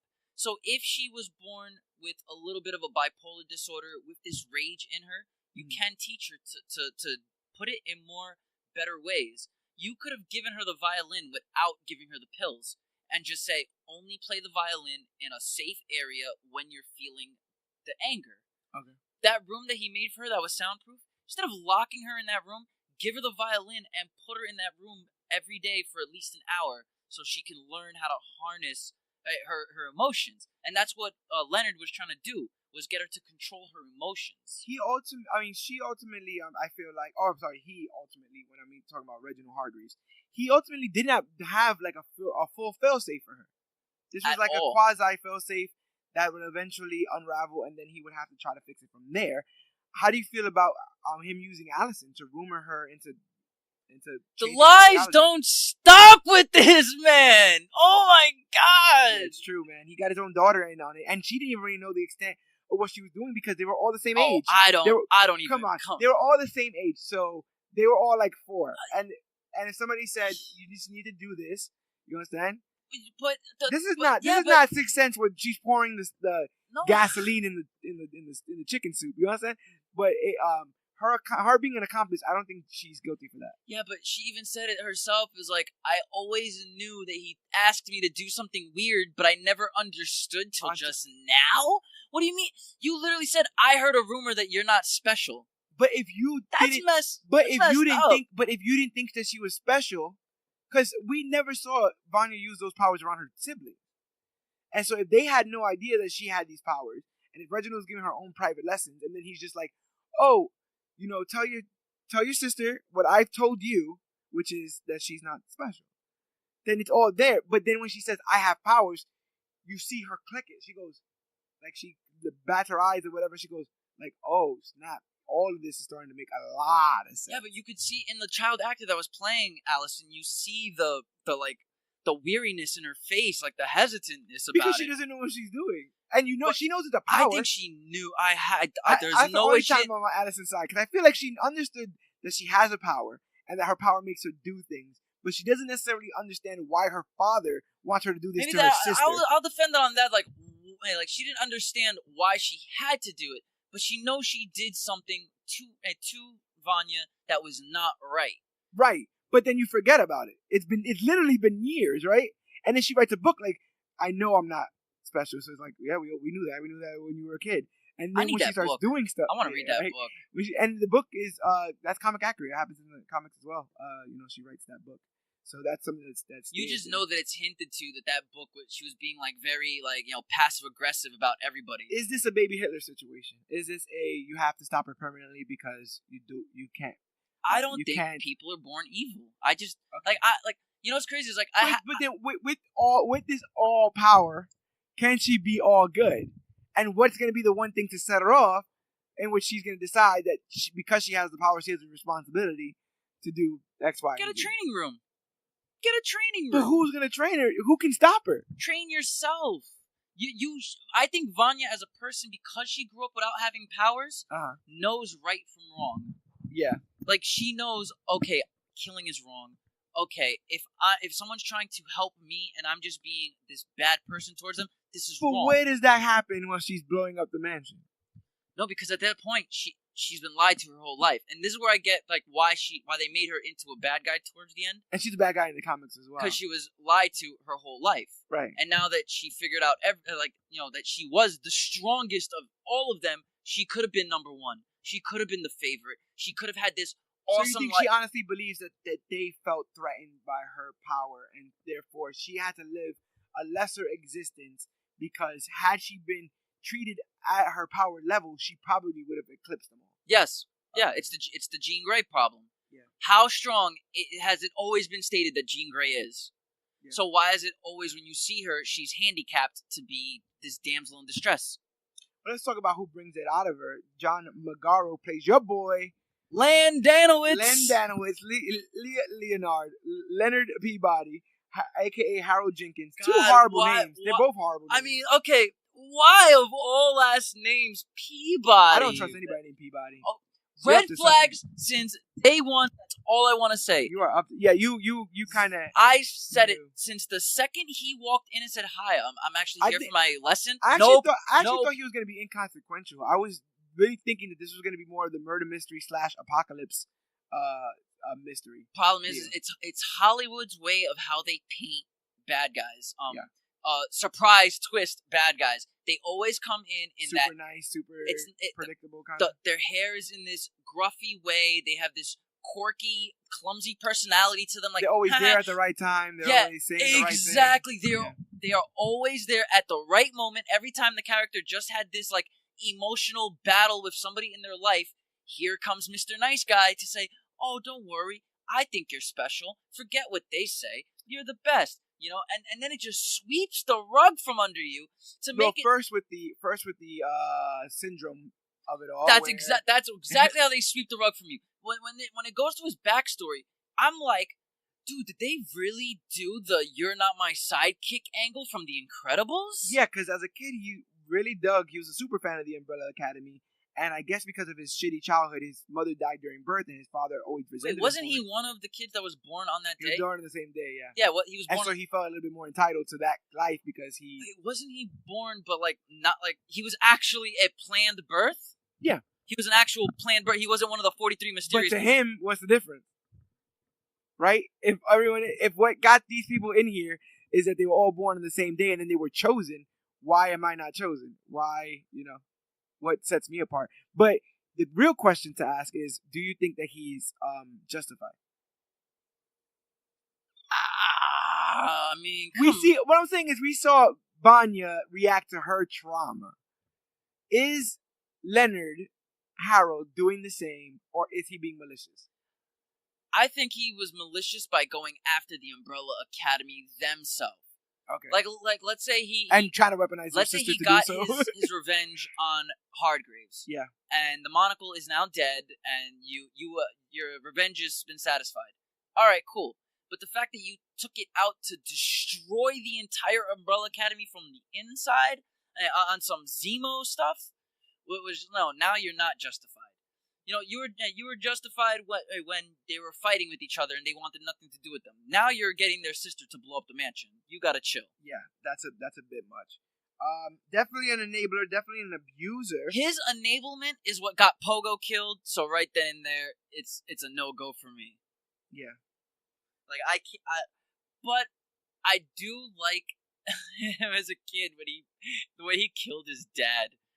It was just so great. He just hits him like 3 times with a hammer on the head from the pointy end too, the nail ripper part. I don't even know what to call it. But what I did like about him the most was how much he I felt that even though if he was evil and he had a plan, I did feel like his affection for Vanya was sincere. I've heard people say that. I don't know how I feel about that. I think it might be like the murders, bro. Like he murders that woman, this chair, and he murders the witness from the scene that he orchestrated, where he got himself beat up on purpose and loses an eye.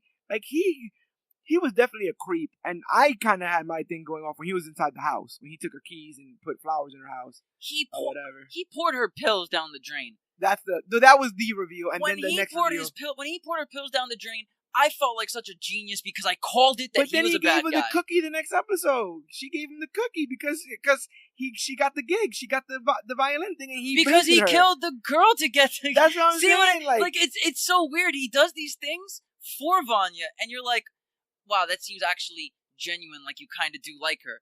But on the other side, it's everything that you're doing for her is evil. He was kind of talking to her like he was talking to himself. Had his younger self realized he had powers, like. You're not what your father's telling you. You're not what anyone else is telling you. You deserve more. Go get more. Go get more. Go get more. And she's like, I don't want more. I don't think I deserve more. And yeah, definitely manipulative. How do you feel about his death?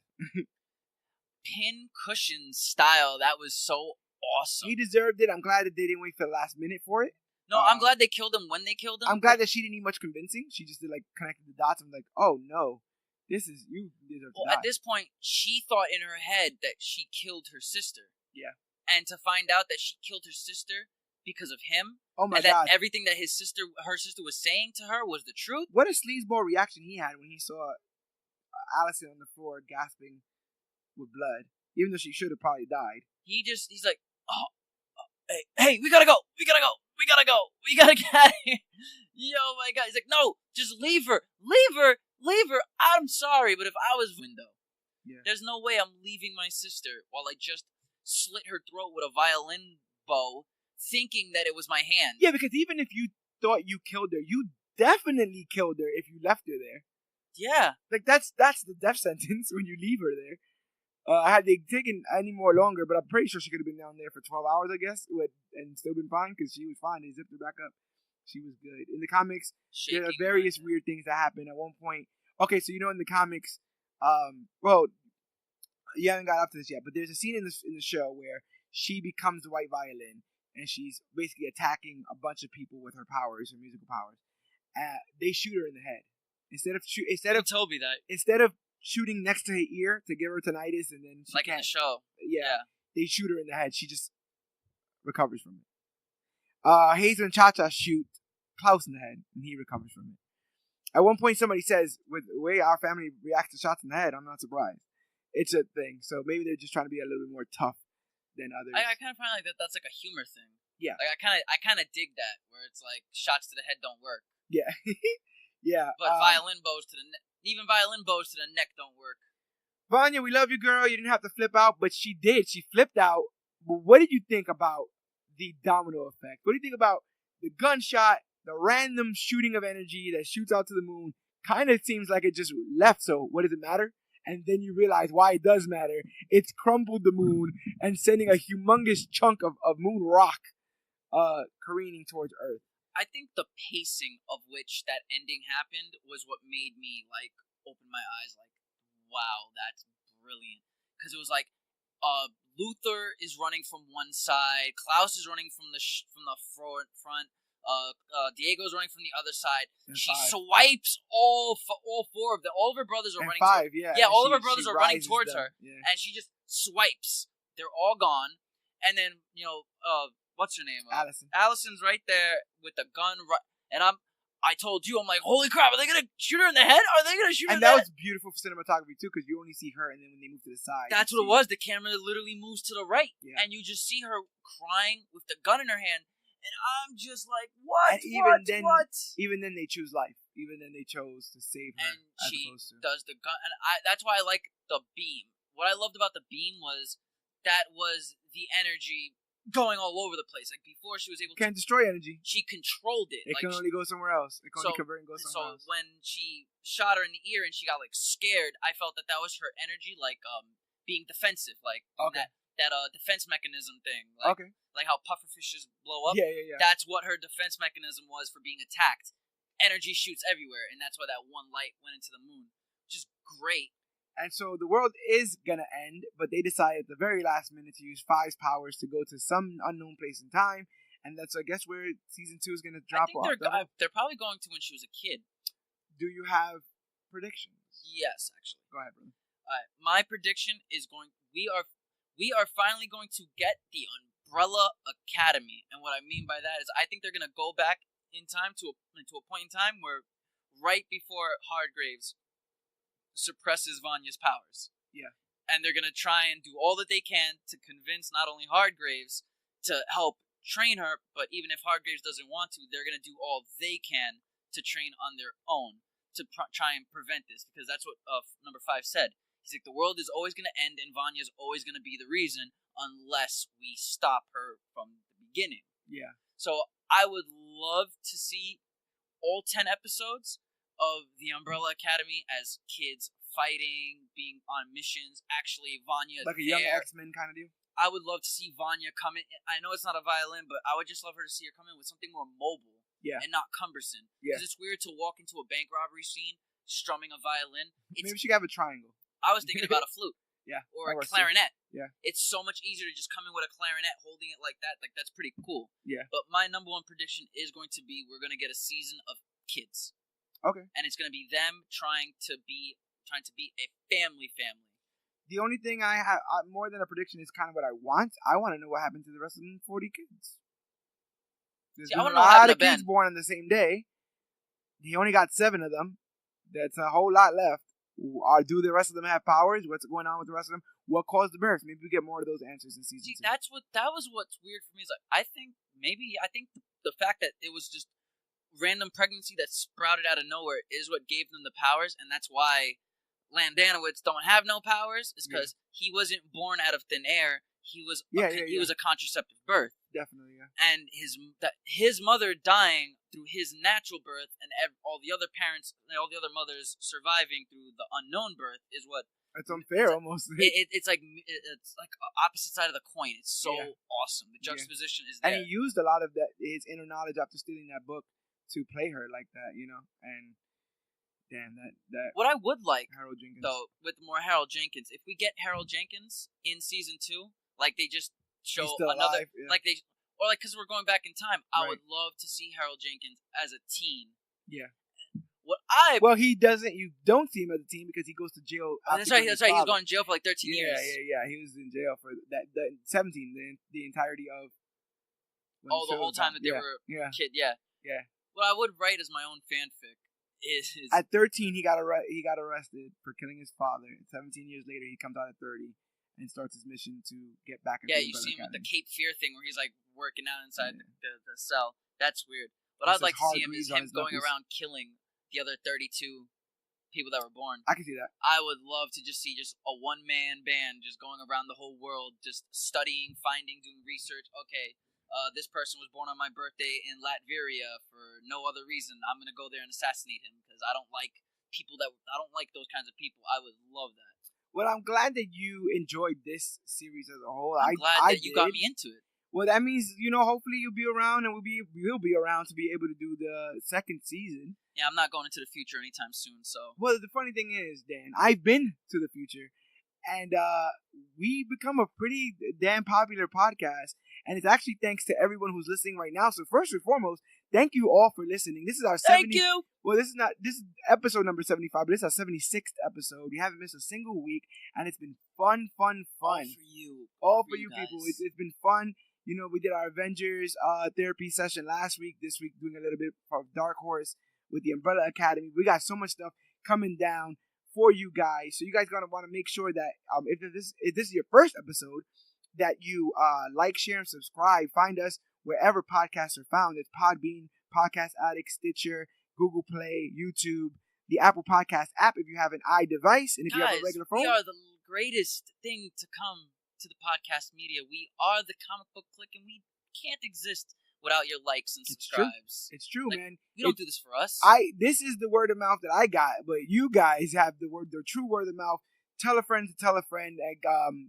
If you dig in this, maybe you can listen to it with somebody you love. Your Allison, your your Agnes, or your Leonard Peabody, and maybe you guys will get even closer because of it.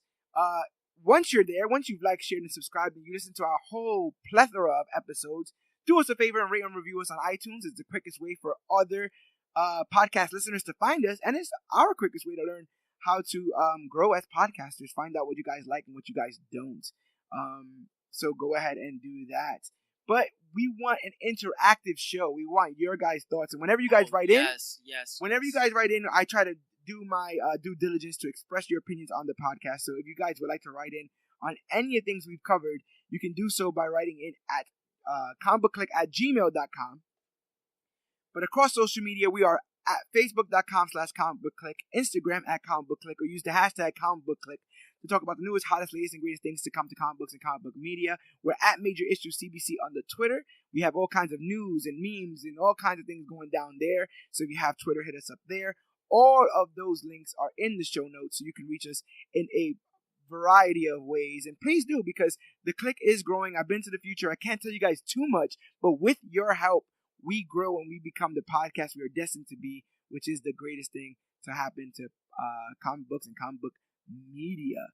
But my name is George Serrano, aka The Don. I am Dan, the Comic Man. And and this has been our Umbrella Academy Season 1 recap. And I hope to see you guys for the Season 2. We're going back and forward in time to make sure you guys are there for Season 2. And whether or not you're a weird space alien, a talking chimpanzee, a person with a chimpanzee's basic body, whether you can talk to the dead, you throw knives and love your robotic mother, whether you heard a rumor, you're the horror, whether you just want to open up donuts in a donut shop and look at birds. Vegan donuts though, bro. Vegan donuts? Yeah, we'll talk about that. Who would do that to a donut? We'll talk about that off air. Whether you just want some coffee and you're a mannequin, or whether your entire life people told you were just ordinary. Remember, you're extraordinary. Remember that you are part of the Clique. And always remember that you, yes, you, are worthy.